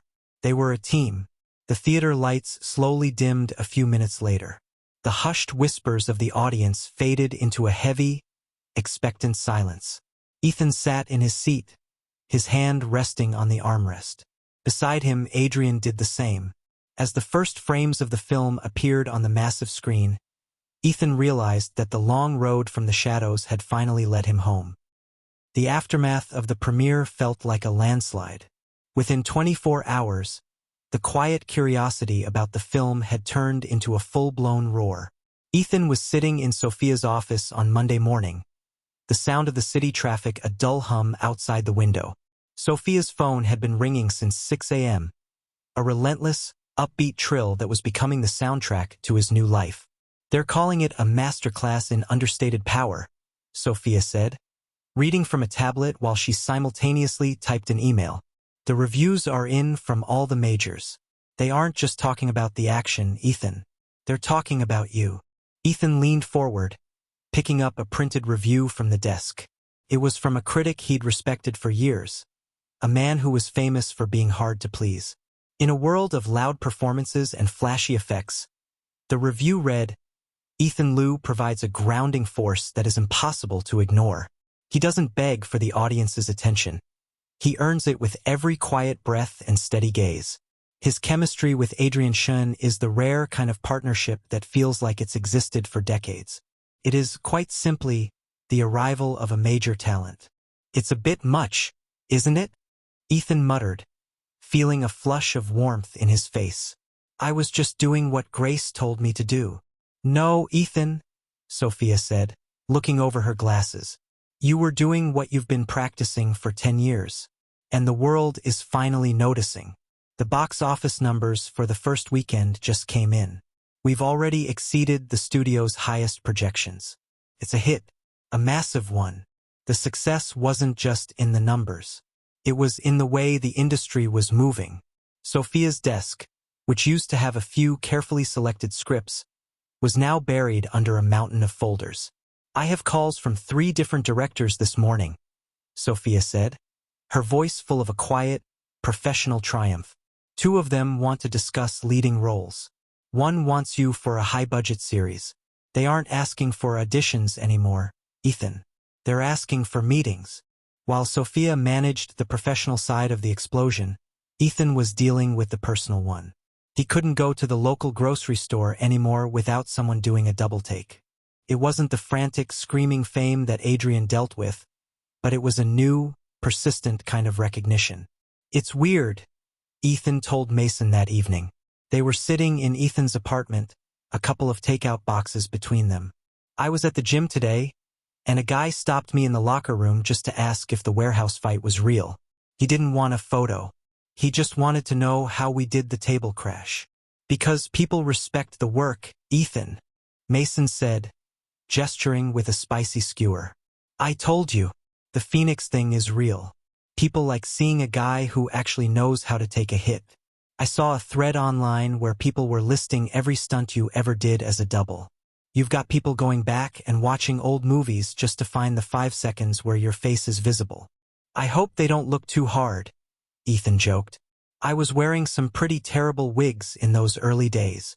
The phone on the table buzzed. It was a message from Adrian. Adrian, just saw the Monday numbers. Benjamin is probably dancing in his office. You seen the reviews? Masterclass is a good look on you, Lou. Ethan, I think the critic was just in a good mood. You okay? Marcus said the agency is already trying to book you for a sequel. Adrian, they can try. I told them I'm not signing anything unless I know who my partner is. Get some rest. We've got a long week ahead. Ethan smiled and put the phone down. The success of the film had solidified something that had been growing for months. It wasn't just about proving he could act. It was about proving that the way he worked, the honesty, the discipline, the lack of ego actually had a place in this business.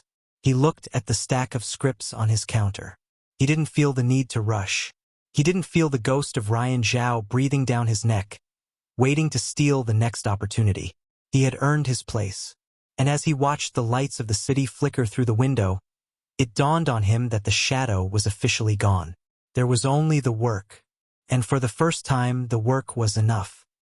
The transition from respected newcomer to popular actor happened gradually. Then all at once. Ethan stood in the center of a photography studio, the air smelling of ozone from the high-end flash units and the faint, sweet scent of the hairspray the stylists had been using on him for the last hour. He was on the cover of Cinema Weekly. Just a little more to the left, Ethan, the photographer said. He was a young guy with a lot of energy, moving around the set like a dancer. Don't look at the lens. Look past me, like you're seeing someone you haven't talked to in years. Ethan followed the instructions. He didn't have to try hard. He just thought about the quiet mornings at the academy or the smell of the rain on the soundstage. Perfect. That's it. The eyes. There's so much story in them. After the shoot, Ethan sat in the dressing room, slowly wiping the makeup from his face.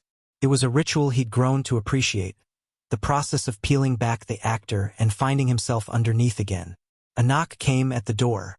Sophia walked in, looking remarkably energized for someone who had been on the phone for 6 hours. The magazine wants a 3-page interview to go with the cover, she said, sitting on the small sofa. They want to talk about your philosophy of the underdog. Apparently, you've become a bit of an inspiration for people who feel stuck in their careers. I'm just a guy who kept showing up, Sophia, Ethan said, looking at his reflection. That's exactly why they like you. You're relatable in a way that's very rare in this city. As he left the studio that afternoon, a group of film students was waiting near the exit. They were young, carrying heavy bags and looking a bit nervous. One of them, a girl with a camera bag over her shoulder, stepped forward. Mr. Liu? Sorry to bother you, she said, her voice a bit shaky. We're from the local film academy. We just wanted to say, we've watched Beyond the Edge 3 times. Your performance, it made us want to work harder on our own projects. Would you mind signing our script? Ethan paused. It was the first time someone had asked for an autograph because of his work, not just because he was standing near Adrian. He took the pen and the worn script she was holding. Of course, Ethan said, his voice warm and genuine. What's the project about? It's a story about a sister and a brother, she said, her eyes brightening. It's small, but we're trying to make it real. Ethan signed the page. To the next generation of storytellers, keep it truthful. Best, Ethan Liu. Thank you, they chimed, their excitement almost contagious. Ethan watched them walk away, talking animatedly among themselves. He felt a strange, heavy sense of responsibility. He wasn't just a guy hitting marks anymore. He was a part of the world they wanted to join. Later that evening, he met Marcus for a quick coffee. Adrian was in a wardrobe fitting, and Marcus had a rare hour of free time. "You're handling it well, Lou," Marcus said, looking at him over the rim of his cup. "Most people, after a hit like this, start demanding a bigger trailer and a personal chef. You still look like you're about to head to a stunt rehearsal." "I like the gym, Marcus. It's the only place where the work speaks for itself." Marcus laughed. "I told Adrian today, I've never seen a star stay this grounded. Usually, the ego grows faster than the bank account. But you're still the guy who checks the cables on set. I think that's why the crew still talks about you. I was on the Vanguard lot yesterday, and the grips were asking when our Lou was coming back to visit." "I'll head over there next week," Ethan promised. As he walked home that night, the city felt different. He was no longer invisible, but he didn't feel exposed. He felt like he was a part of the city's pulse. He stopped at a small newsstand and saw his face on the cover of a magazine. He didn't buy it. He didn't need the proof anymore. He just tightened the strap of his bag and kept walking. He had a script to read when he got home. A new story, a new character, and a new chance to be honest. The actor nobody expected had finally become the actor everyone was waiting for. And as he turned the corner into his neighborhood, Ethan wasn't running toward the spotlight anymore. He was simply walking forward. The morning air in Sophia's office was crisp, carrying the scent of rain and the expensive espresso she'd started keeping for her high-profile meetings. For Ethan, the office had started to feel like a second home, though the scenery had changed. A few months ago, the shelves were mostly empty. Now they were buckling under the weight of scripts, awards season pamphlets, and luxury brand lookbooks. Sophia sat behind her desk, looking at a stack of 5 folders.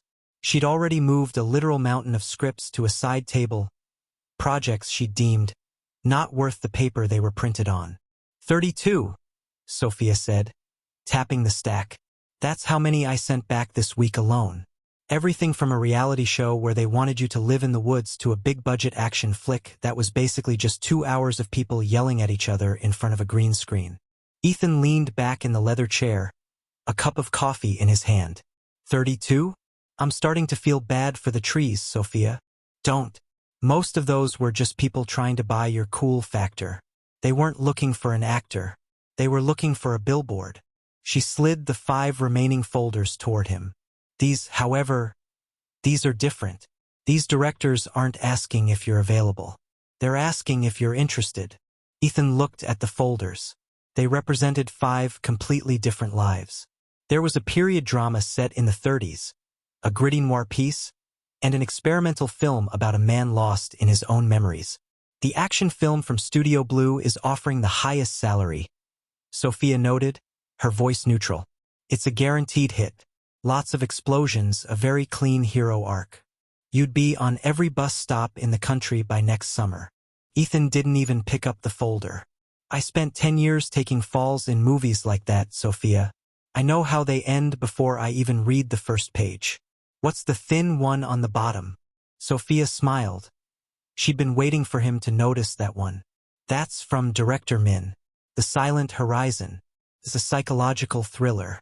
Small budget, very focused. You'd play a detective who's slowly losing his connection to reality. There are scenes where you don't say a word for 10 minutes. It's the most difficult script in the pile." Ethan picked up the thin folder. He opened the thin folder and started reading. "I don't want to be a hero on a bus stop, Sophia. I want to be the guy who makes people stay in their seats until the credits finish rolling." "I knew you'd say that," Sophia said, leaning back. "Adrian looked at that one too, you know. He said it was the only one in the pile that actually felt like it had a heartbeat." "He did. MHM. He told Marcus that if you didn't take it, he'd come over here and read the lines to you himself." Ethan laughed, a genuine, relaxed sound. "He's such a dork. But he's right. This is the one." Over the next week, Ethan didn't rush. He didn't think about the money or the fame. He sat in his apartment, the same small place he'd lived in for years, and he read. He made notes about how the character would walk. He thought about the silence. He realized that for the first time in his life, he wasn't desperate for a job. He was choosing a path. When he finally called Sophia to confirm, his voice was steady. "Tell Director Min I'm in. I don't care about the trailer size or the billing. Just tell her I'm ready to work." "I already did," Sophia replied, her voice full of pride. "She said she'll see you on Monday." As Ethan hung up the phone, he looked at his old audition notebook. It was tucked away in a drawer now, no longer needed for tracking rejections. He realized he no longer needed a title at all. He knew exactly who he was, and for the first time he was perfectly fine with that. Starting a new production after a massive hit like Beyond the Edge was a strange experience. Usually, Ethan arrived on set and had to introduce himself to everyone from the director to the person holding the boom mic. He was used to the "Who's the new guy?" whispers. But as he walked onto the set of The Silent Horizon on a foggy Monday morning, the whispers were different. "That's Lou," he heard a lighting tech mutter as he passed. "The guy from the warehouse fight. I heard he's actually a nice guy. I saw the trailer for his last one," another replied. "He's the real deal." Ethan didn't let it go to his head. He walked straight to the director's chair, where Director Min was staring at a monitor, a cup of tea in her hand. "You're early, Ethan," she said, not looking up. "I like that. It means you aren't a star yet." "I'm just an actor with a good alarm clock, Director," Ethan replied, sitting on a nearby crate. "We'll see," she said, finally looking at him. Her eyes were sharp, searching. "This isn't Shadowline. I don't need you to be a hero. I need you to be a man who is terrified of his own mind. Can you do that?" "I think I can find the rhythm," Ethan said. The first few weeks were a challenge. The set was quiet. Director Min hated unnecessary noise. It was a small crew, mostly veterans who worked with a silent, practiced efficiency. Ethan loved it. He spent his breaks talking to the camera operators about lens choices and sitting with the script supervisor to discuss the character's internal clock. Meanwhile, thousands of kilometers away, Adrian was starting his own journey. He was in Europe, filming a large-scale international heist movie. "It's too loud here, Ethan," Adrian said during a late-night call. Ethan could hear the sounds of a busy hotel lobby in the background. "There are 500 people on this set, and I think I only know the names of 3 of them. I miss our quiet corner in the shipyard." "It's good for you, Adrian," Ethan said, leaning against his kitchen counter. "It keeps you sharp. You can't get too comfortable." "I'm plenty sharp. I'm also tired. I have to speak 3 different languages in this scene, and I think I just insulted the director's mother in one of them by accident." Ethan laughed. "Just smile. You're the perfect gentleman. Remember? They'll think it's part of the character." "I'm retiring that character the moment I get home," Adrian muttered. As the weeks went by, they settled into their separate worlds. Ethan was becoming Detective Park, a man of shadows and silence. Adrian was the international thief, a man of motion and light. They were moving in different directions, but the connection remained. Ethan found himself checking his phone between takes, looking for the occasional photo Adrian would send. A shot of a rainy street in Prague, a picture of a weird-looking pastry, or just a tired selfie from a makeup chair. "You're smiling at your phone again," Director Min noted one afternoon. "Just a friend, Director," Ethan said, quickly tucking the phone away. "A good friend, I assume," she said, a small, knowing glint in her eye. "Good. You need something real to hold on to when you're playing a character this messy. Don't lose that." "I won't," Ethan promised. The distance between them wasn't just measured in miles. It was measured in time zones. When Ethan was waking up for a 5 a.m. call, Adrian was usually just getting back to his hotel after a night shoot. Their conversations became a game of catch-up, a series of messages and short calls squeezed into the gaps of their frantic lives. "Did you eat?" was usually the first question Ethan asked whenever Adrian picked up. "I had a sandwich in the car." Adrian's voice came through the speaker, sounding thin and exhausted. "And I think Marcus gave me a vitamin shake at some point. I feel like a very well-cared-for houseplant." "Eat some real food, Adrian. Your character is supposed to be a thief, not a ghost. You need the energy." I'll eat a steak tonight, I promise. How's the detective? He's quiet, Ethan said, looking at the rain-streaked window of his apartment. We did the hospital scene today. It took 12 takes to get the silence right. Min wanted me to look like I was forgotten by the world. That sounds lonely, Adrian said softly. It is. But then I get home and see a picture of a weird pastry from Europe, and it feels a little better. There was a pause on the other end of the line, a comfortable, heavy silence. I miss the set, Ethan, Adrian admitted. I miss having someone who knows when I'm faking it.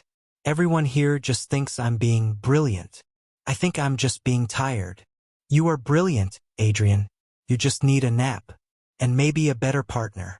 I've got the best partner. He's just in the wrong country right now. Ethan felt a strange, warm thrum in his chest. I'm not going anywhere. I'll be here when you get back. You better be. I still haven't taught you how to properly ignore a paparazzi. As the months passed, they developed a rhythm. They shared their successes and their frustrations. Ethan told Adrian about the respect he was earning from the veteran crew. Adrian told Ethan about the loneliness of being the center of a 500-person production. Sophia and Marcus, during their own coordination calls, often joked about it.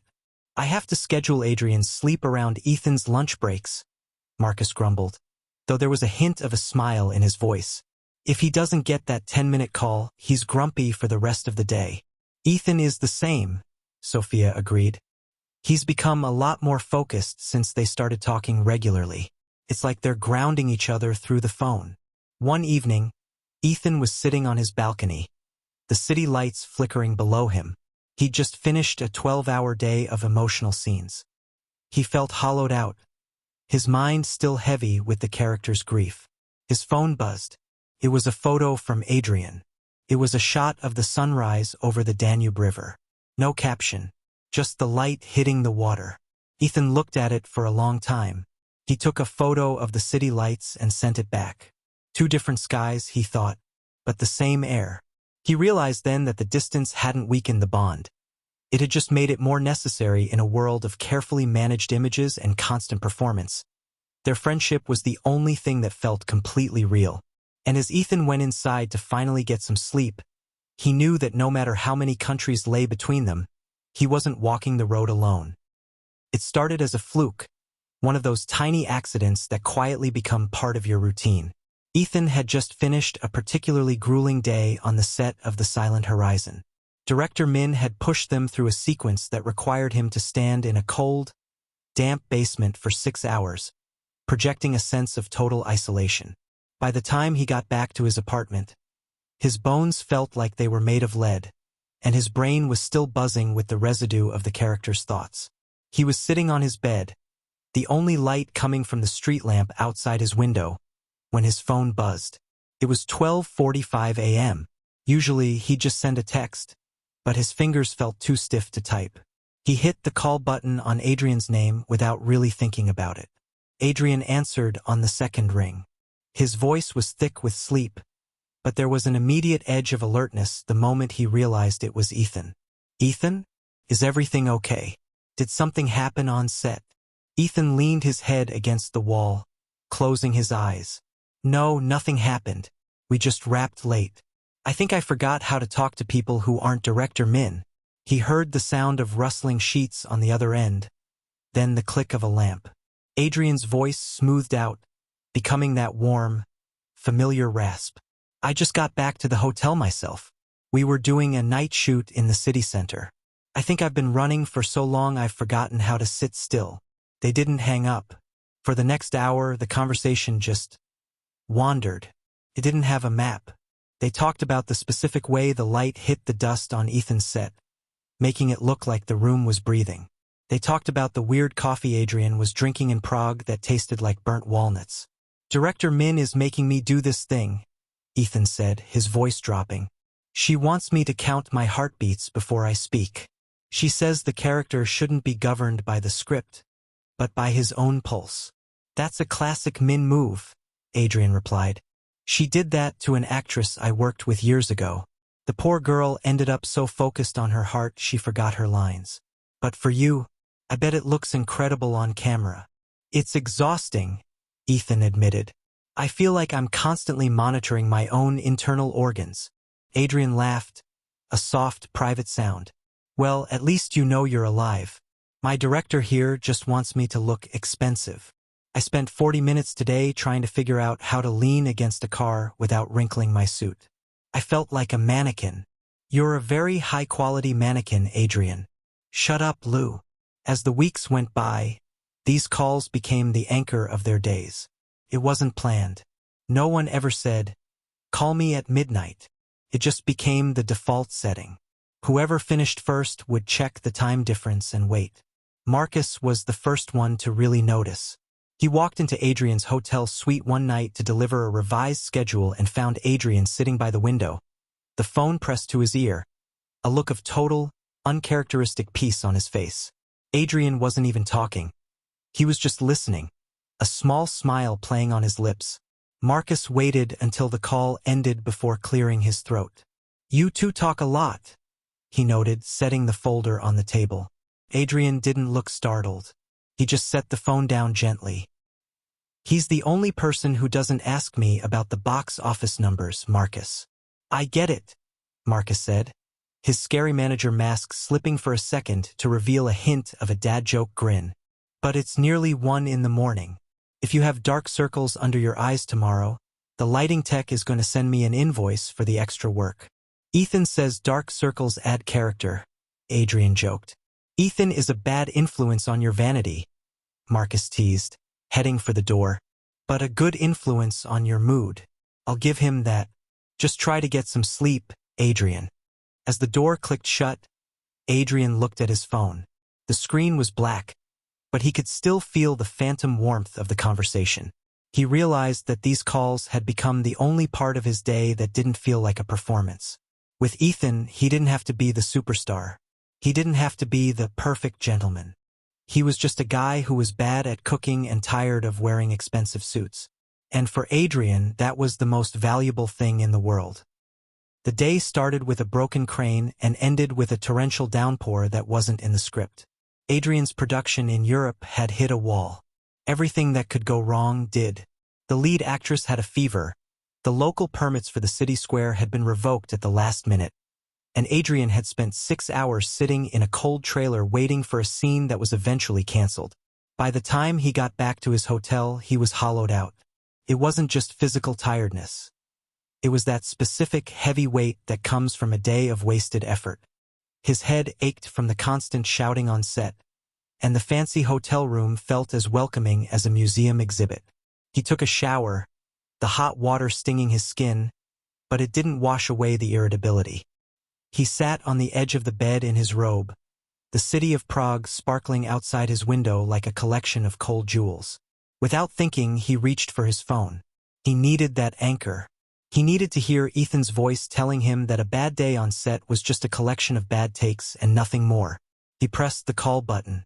It rang, and went to voicemail. Adrian frowned. He checked the time. It was midday for Ethan. He was probably on set. Adrian sent a quick text. "Tough day.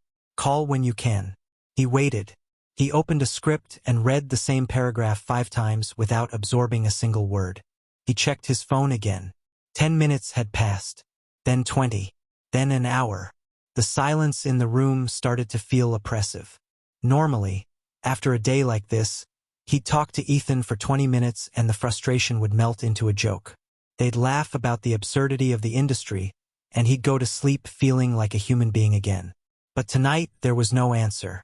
Across the world, Ethan was in the middle of a marathon shoot. Director Min had decided to film the entire climax of the film in one go to keep the emotional tension high. Ethan's phone was sitting in a locker in the wardrobe trailer, completely forgotten.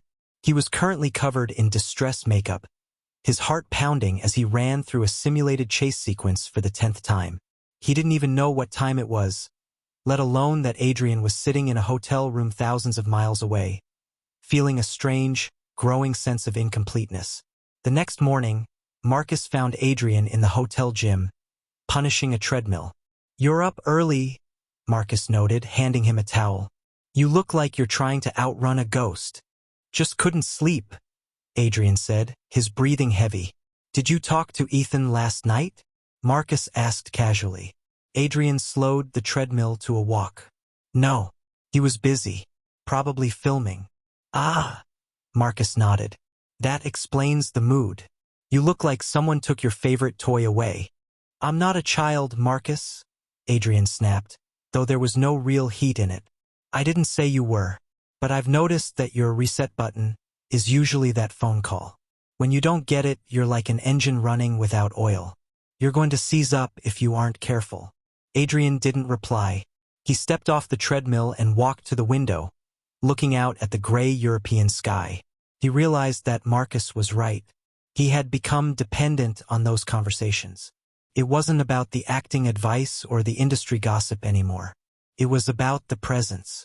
Ethan had quietly occupied a space in his life that Adrian hadn't even known was empty. And now that the space was silent, the whole day felt wrong.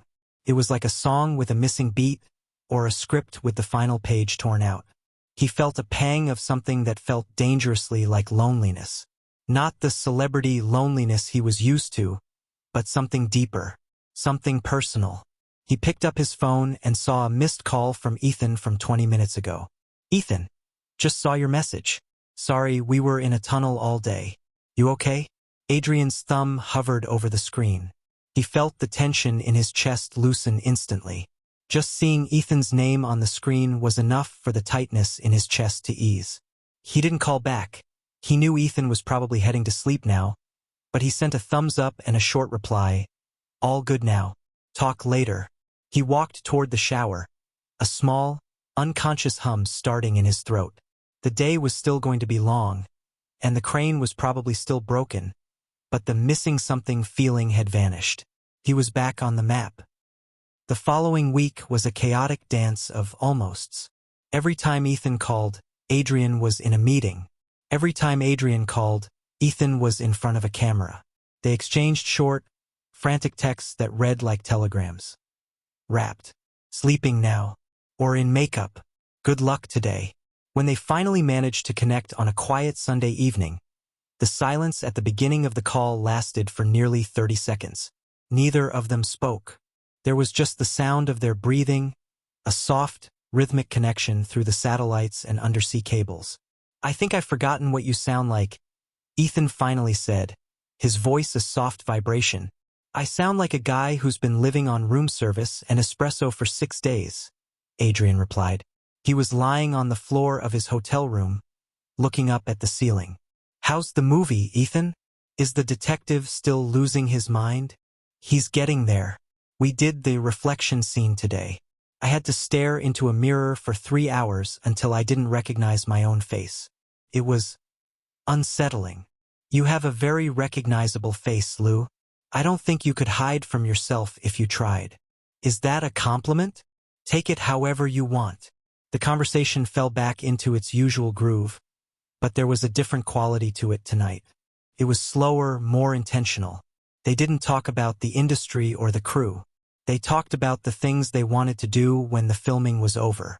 I want to go to that noodle shop, Adrian said. The one with the sticky tables. I want to sit there for 4 hours and not have anyone ask me for a photo. I'll make sure they don't, Ethan promised. I'll tell them you're my cousin who's just visiting from the country and you're a bit shy. Adrian laughed. A shy cousin. I think I could play that role. As the call stretched past the hour mark, Adrian found himself thinking about the word normal. He'd spent his whole life trying to define it, but it had always felt like something that happened to other people.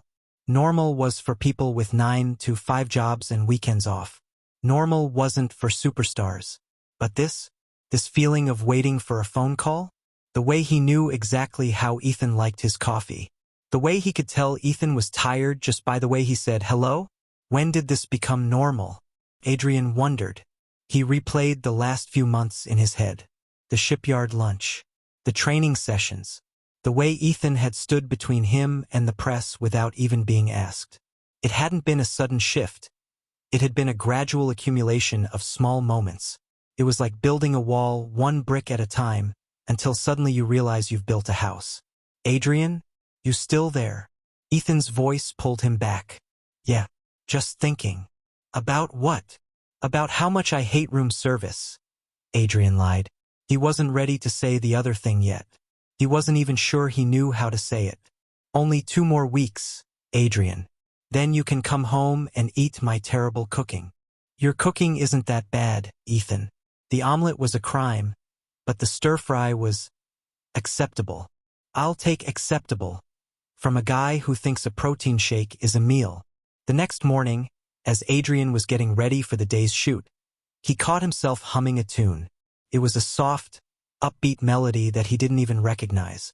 Marcus, who was sitting on the sofa checking the day's weather report, looked up with an arched eyebrow. You're in a good mood. I haven't heard you hum since, well, ever. Adrian stopped, a bit embarrassed. I just slept well, Marcus. The rain stopped. Sure. The rain stopped, Marcus said, a knowing smile playing on his face. And I'm sure it has nothing to do with the 2-hour call log on your phone from last night. Adrian stopped adjusting his jacket and looked at Marcus. Is it that obvious? Adrian, you've been doing this for weeks. You're like a different person after you talk to him. You're calmer. You're more focused. You even stop complaining about the wardrobe fittings. Adrian stared at his reflection in the mirror. He saw the superstar staring back, the sharp jawline, the gray eyes, the perfect posture. But behind the icon, he saw something else. He saw a man who was finally, for the first time in his life, feeling grounded. I never noticed, Adrian whispered. I know you didn't, Marcus said, standing up. That's how you know it's real. Now come on, the car is waiting. Let's go be brilliant so you can go home and eat that acceptable stir-fry. Adrian smiled, a real, unguarded smile that made him look younger than his years. He grabbed his phone, checked for a message from Ethan. There was a simple "have a good day" star, and walked out the door. He didn't know what the future held, or how the industry would react to whatever was growing between them, but for the first time he didn't care. He had someone who grounded him. The rest of the world felt a little easier to carry. The industry was a place where secrets usually had the shelf life of an open carton of milk, but Ethan and Adrian had managed something rare. They weren't hiding exactly, they just weren't performing. To them, the late-night calls and the constant checking in had become as natural as breathing. But while they were living in their own bubble, the people who actually had to manage their lives were starting to see the shift in the weather. Marcus Way sat in the back of a high-end sedan in Prague, watching Adrian through the rearview mirror. Adrian was supposed to be reviewing the final itinerary for the week, but he was staring at his phone with a faint, distractingly soft smile on his face. He'd been like this for 3 days, ever since that 2-hour call on Sunday. You're doing it again, Marcus said, his voice cutting through the quiet of the car. Adrian didn't look up. Doing what? Smiling at a piece of glass, Marcus replied. I've managed you for a long time, Adrian. Usually, by the 3rd month of an international shoot, you're ready to start a small war just for something to do. But lately, you're pleasant. You even thanked the wardrobe assistant for the scratchy wool sweater today. The old Adrian would have just stared at her until she apologized for the fabric's existence. Adrian finally looked up, his gray eyes bright. Maybe I'm just maturing, Marcus. Have you considered that? I've considered it. I've also considered the fact that your phone bill looks like a small nation's national debt. You and Ethan talk more than most married couples. Adrian didn't get defensive. He just shrugged, leaning his head back against the leather seat. He's easy to talk to. He doesn't want anything.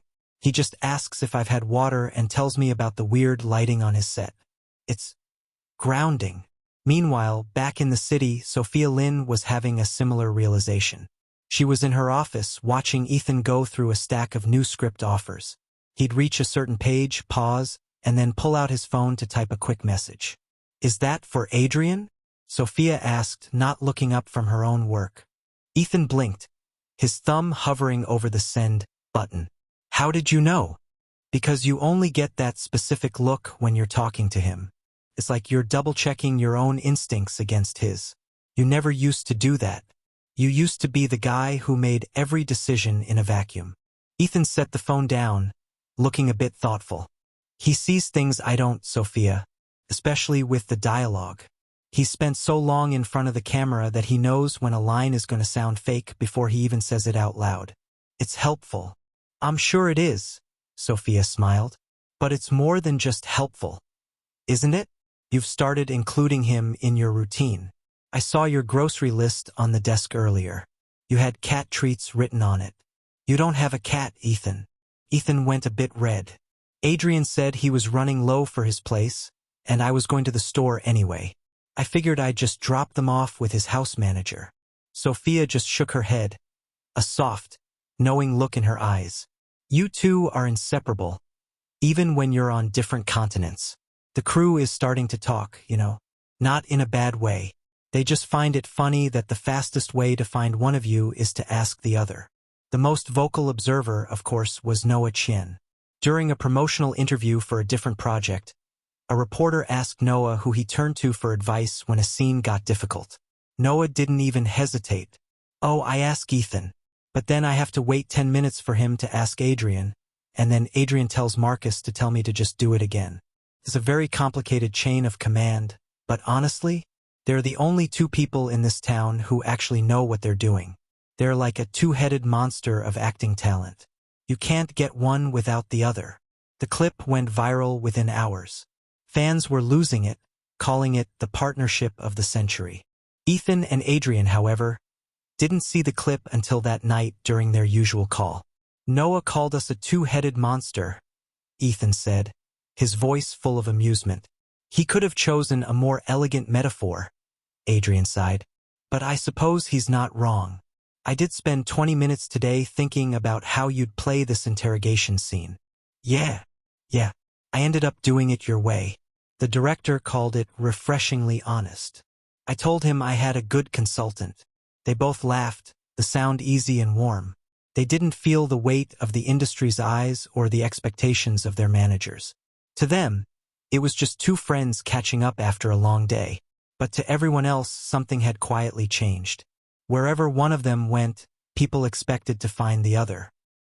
The months of separation had turned into a rhythm, a series of parallel lines that never touched but always stayed in sync.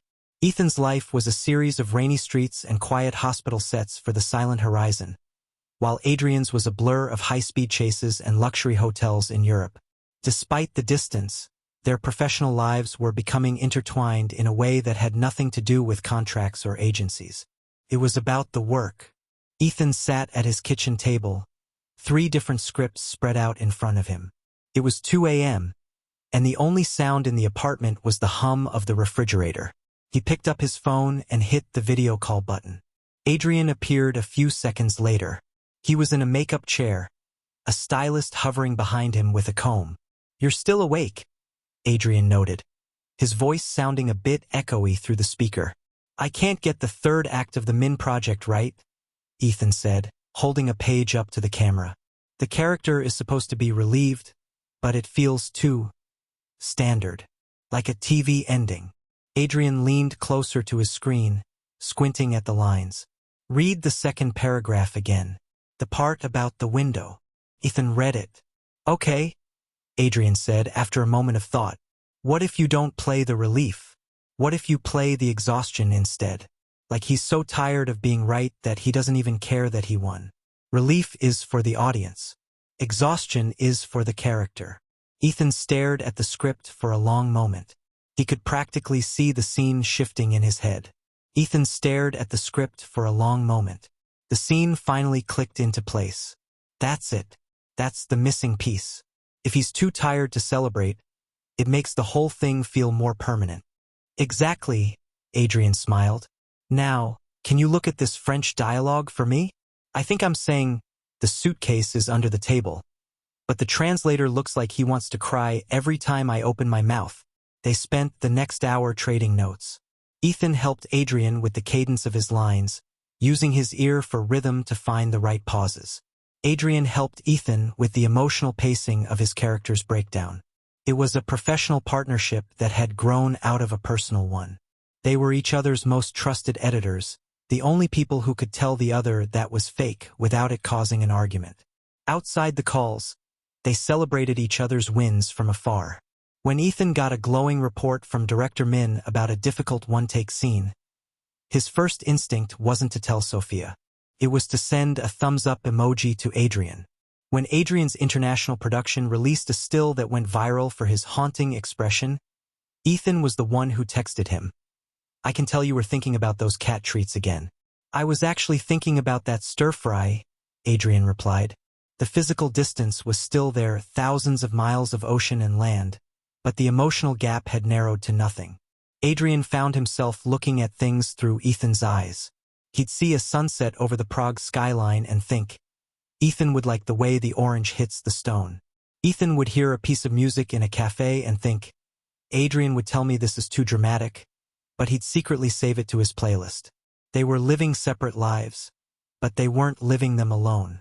Every script they read, every take they finished, and every cup of coffee they drank felt like it was part of a larger conversation. "I'm starting to think I don't know how to do a scene without checking with you first," Adrian admitted during a call as he was walking back to his hotel. "You did fine for 10 years without me, Adrian," Ethan reminded him. "Yeah, but those 10 years felt like a job," Adrian said softly. "This feels like a story. There's a difference." Ethan didn't know what to say to that, so he just looked at the camera, his expression warm and steady. "Only one more month, Star. Then we can talk about it in person. I'm holding you to that, Lou." The return home didn't happen with a red carpet or a press release. It happened with a heavy suitcase, a very long flight, and the specific humid smell of the city in the evening. Adrian landed on a Tuesday night. He'd spent the last 12 hours in a first-class pod, but he'd barely slept. He was too busy watching the clock, calculating the minutes until he could finally step out of the superstar bubble and back into his real life. Marcus dropped him off at his apartment. "Take 3 days, Adrian. No meetings, no scripts, no phones. If the agency calls, I'll tell them you've been abducted by aliens." "Thanks, Marcus," Adrian said, dragging his bag toward the elevator. "And Adrian, welcome home." Adrian didn't go to sleep. He took a shower, changed into his most comfortable, lived-in hoodie, and waited.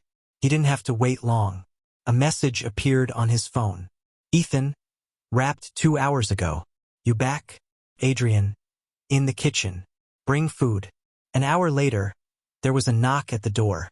Not the rhythmic, professional knock of an assistant, but the steady, familiar one Adrian had grown to listen for.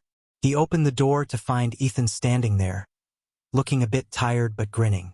He was holding 2 large bags of takeout from a local spot that Adrian had mentioned missing months ago. "You look like you've been living in a cave," Ethan said, stepping inside. "It was a very expensive, very cold cave," Adrian replied, taking the bags. They didn't make a big deal of the reunion.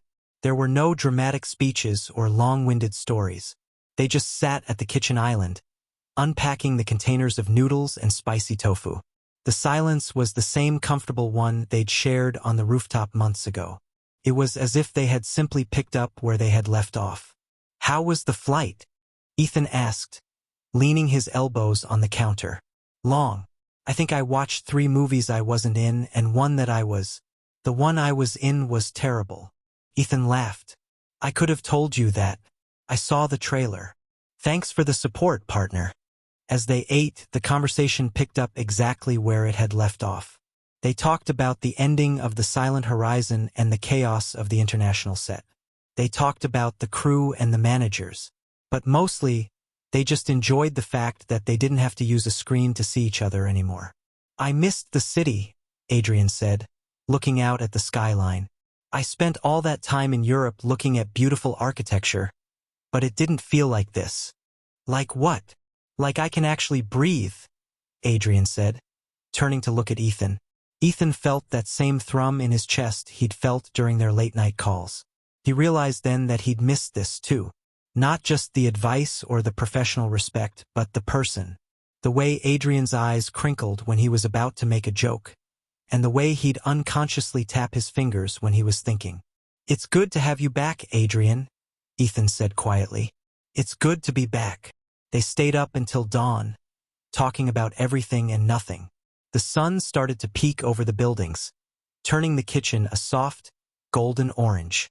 Neither of them felt the need to rush. The schedules were empty, the cameras were off, and for the first time in months, they didn't have to calculate a time difference. As Ethan finally stood up to head home, he paused at the door. Same time tomorrow? I think there's a script for a historical drama on my desk that needs a perfect gentleman's eyes. Adrian smiled, a real, unguarded one. I'll be there. And Ethan? Don't forget the cat treats this time. He actually did run out. I've got them in the car, Ethan joked.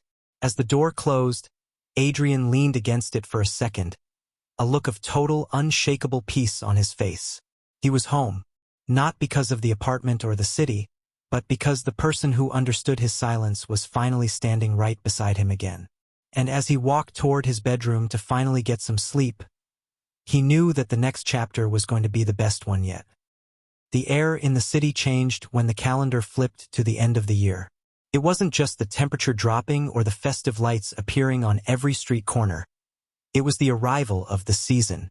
For the film industry, this was the time when the work stopped being about the daily grind and started being about the legacy. Ethan was sitting in his kitchen, the heaters clanking as they tried to ward off the morning chill. He was wearing a thick sweater and thick socks, looking through a stack of mail that Sophia had dropped off. In the middle of the bills and the fan letters was a heavy, cream-colored envelope. It was an invitation to the annual Film Excellence Awards. His phone buzzed on the table. It was a message in the group chat he shared with Noah and Adrian. Noah, guys, did you see the list? Noah, we're nominated for Best Ensemble. Grace got Director. Benjamin got Screenplay. Noah, and Noah. Ethan and Adrian both got nominated for Lead Actor. Ethan stared at the screen. He'd known the buzz was growing, but seeing it written out like that felt different. He remembered the notebook in his drawer, the hundreds of entries marked rejected or no callback. Now, his name was on a list alongside the people he had spent a decade doubling for. Adrian, I saw. Congratulations, Ethan. You deserve it more than anyone else on that list. Ethan, thanks, Adrian. You too. But both of us? Won't that be weird for the voting? Adrian, who cares? It just means the movie worked. Also, I'm taking you to get a suit. A real one. No charcoal off-the-rack stuff this time. Over the next few weeks, the intensity of the season ramped up. Ethan couldn't go anywhere without a reporter asking him how it felt to be the breakout of the year. He did interviews with film historians, participated in roundtable discussions with veteran actors, and even appeared on a podcast where he spent an hour talking about the physics of emotion. The most surprising part, however, was the reaction from his peers. He was at an industry mixer, one of those events he used to dread, when a veteran actor he had admired since he was a kid walked up to him. The man didn't just give him a polite nod. He stopped to shake Ethan's hand. I watched Beyond the Edge last week, the veteran said, his voice deep and gravelly. That scene in the car at the end, I haven't seen an actor trust the silence like that in 20 years. You've got a good head on your shoulders, Lou. Don't let them turn you into a product. Thank you, sir, Ethan said, feeling a genuine flush of pride. I'm just trying to keep it honest. Good. Honesty is the only thing that doesn't age. That evening, Ethan met Adrian at a high-end tailor shop that was opened late just for them. The room smelled of cedar and expensive wool. Adrian was already there, standing on a pedestal while a tailor pinned a sleeve. You're late, Adrian noted, though he was smiling. Sophia had me doing an awards season diary for a magazine. Ethan sighed, dropping into a velvet chair. I had to talk about what I eat for breakfast. Apparently, people find my oatmeal very interesting. Welcome to the top, Lou. It's mostly just people asking you about your breakfast and your skincare routine. Ethan watched Adrian for a moment. The superstar looked comfortable here, in the middle of the luxury and the attention. But when the tailor stepped away to get more pins, Adrian's shoulders dropped, and he looked over at Ethan with a tired, genuine expression. You okay? Ethan asked. Yeah, just a lot of noise. Everyone is talking about who's going to win, who's going to lose, who's wearing what. It makes me miss the rainy basement in the shipyard. The basement is still there, Ethan reminded him. And the noodles. We can go after the ceremony. Adrian's face brightened instantly. Deal. If we win, we celebrate with noodles. If we lose, we commiserate with noodles. It's a win-win. As the nominations continued to dominate the headlines, the industry began to shift its perspective. Ethan Liu wasn't the stuntman people overlooked anymore. He had become someone the industry respected. He was part of the conversation. And as Ethan looked at the tuxedo being measured for him, he understood that the season wasn't about the trophies or the speeches. It was about the fact that he finally had a seat at the table. And he wasn't planning on giving it up. The night of the annual Film Excellence Awards was a blur of velvet, flashbulbs, and the kind of high-stakes tension that usually only exists in the final act of a movie. The theater was a palace of gold and light, filled with every person who mattered in the industry. Ethan sat in the front row, tucked between Sophia and Adrian. To his right, Noah was practically vibrating in his seat, his hands gripped tightly in his lap. "If I pass out, just kick me under the seat," Noah whispered. "I don't want to be the guy who faints on the live broadcast." "You'll be fine, Noah," Ethan said, though his own heart was doing a slow, heavy thud against his ribs. The ceremony moved quickly. Beyond the Edge was cleaning up. Grace won for direction, the cinematography team took home a trophy, and the stunt crew, Ethan's old team, got a massive standing ovation when they won for Best Action Coordination. Ethan felt a lump in his throat as he watched Big Dave and the guys walk onto the stage. They looked uncomfortable in their suits, but they looked proud. Then came the special categories. The presenter, a legendary actress with a voice like silk, stepped to the microphone. This year, the committee wanted to recognize something rare. Usually, we honor individual performances, but sometimes, a film produces a connection that is so seamless, so grounded in trust, that you cannot imagine one without the other. For their work in Beyond the Edge, the award for Outstanding On-Screen Partnership goes to Ethan Liu and Adrian Shin. The room erupted. It wasn't just a polite clap. It was a roar of genuine approval. Ethan felt a hand find his in the seat. Adrian gripped his fingers for a split second. A firm, grounding squeeze before they both stood up. They walked onto the stage together, the lights blindingly bright, the applause echoing off the high ceilings. As they reached the microphone, Adrian stepped back, gesturing for Ethan to speak first. Ethan looked out at the audience. The directors, the stars, the people who had ignored him for 10 years. He didn't feel bitter. He just felt present. "I spent a long time in the shadows," Ethan said, his voice steady and calm. "I used to think my job was to make other people look good. And it was. But this movie taught me that the best work happens when you stop worrying about who is looking at you and start focusing on who is standing next to you." He looked over at Adrian. "I had the best partner a person could ask for. He didn't give me a chance, he gave me his trust. And that made all the difference.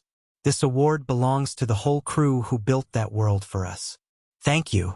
Adrian stepped forward, keeping it brief. "We trusted each other," he said, his gray eyes fixed on Ethan for a second longer than necessary. "In a business where everything is built on images, what we found was real. Thank you for noticing." As they walked back to their seats, clutching the heavy glass trophy between them, the camera panned across the audience. In the middle of the crowd sat Ryan Zhao. Ryan looked like a man made of glass that was about to shatter. He was clapping, his face frozen in a perfect gentleman's smile, but his eyes were hollow.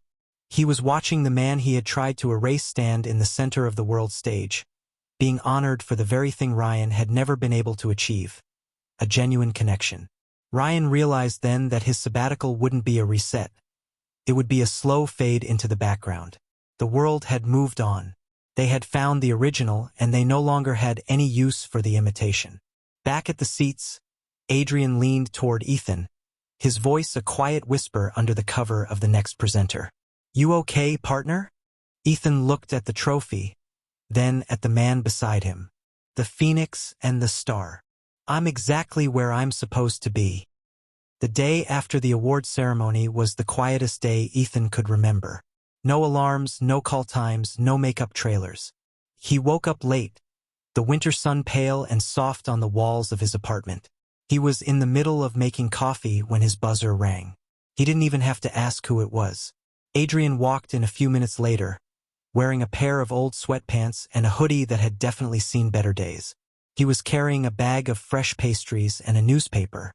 "You look like a human being again," Adrian noted, setting the bag on the counter. "And you look like a college student who's been up all night studying," Ethan joked. They sat at the small kitchen table, the award from the night before sitting on the shelf behind them like a quiet reminder of the madness. Adrian opened the newspaper to the entertainment section. There was a full-page photo of the two of them on stage, their trophies held high. The new standard. Lou and Shen define the modern partnership. "People are still talking," Adrian said, tearing a piece of a croissant.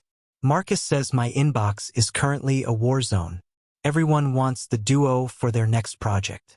We've got 3 scripts for thrillers, 2 for a historical epic, and something about a space mission." Ethan took a sip of his coffee, looking out at the city. "What do you think, Adrian? You want to go to space?" "I think I want to take a month off and just breathe," Adrian said, his expression becoming serious. "I spent 10 years running, Ethan. Running from the rumors, running toward the next hit, running from myself. But last night, when we were on that stage, I realized I'm not running anymore." Ethan looked at him, noticing the way Adrian's eyes were clear and steady. The perfect gentleman was gone, replaced by someone much more grounded, much more real. "I'm not running either," Ethan said softly. They spent the afternoon doing something they hadn't been able to do in a year. Nothing. They didn't talk about the industry or the brand. They talked about the books they wanted to read and the places they wanted to visit where no one knew their names. As the sun began to set, turning the sky a deep, bruised purple, Adrian stood by the window. He looked out at the city lights, the same lights he'd been looking at for a decade, but they felt different now. They didn't look like eyes watching him anymore. They just looked like lights. He turned to look at Ethan, who was sitting on the sofa, a script in his lap, the thin one from director Min that he was still analyzing. Adrian felt a sudden, sharp pang of clarity. He had spent his whole life looking for the role, the one that would finally make him feel whole. But he realized now that it wasn't a role he'd been missing. It was this quiet kitchen, this comfortable silence, and the person who understood his pulse without him saying a word. He realized he was in love. Not the movie love with the dramatic speeches and the rainy reunions, but the real kind. The kind that felt like coming home after a very long trip. Ethan looked up, sensing Adrian's gaze. "What? Is there a typo on page 40? Adrian smiled, a real, unguarded one. "No. No typos. I was just thinking, I'm glad you kept coming back to that lobby, Ethan. I'm glad you didn't let Marcus ban you from the building." Ethan laughed, a warm, relaxed sound. "I'm a stubborn guy, Adrian. You should know that by now." "I do, and I'm counting on it." As the night settled in, they returned to their scripts, 2 stars sharing a single screen, 2 partners preparing for the next story. They didn't know what the next project would be, or how the world would react to the next chapter of their lives. But as they sat together in the quiet apartment, they knew one thing for certain. Whatever came next, they would face it together. The applause would fade. New scripts would arrive. New sets would be built, and sooner or later, another story would ask something different of them. Whatever came next, they would meet it the same way they always had, side by side. Neither of them knew just how much the next chapter would change their lives.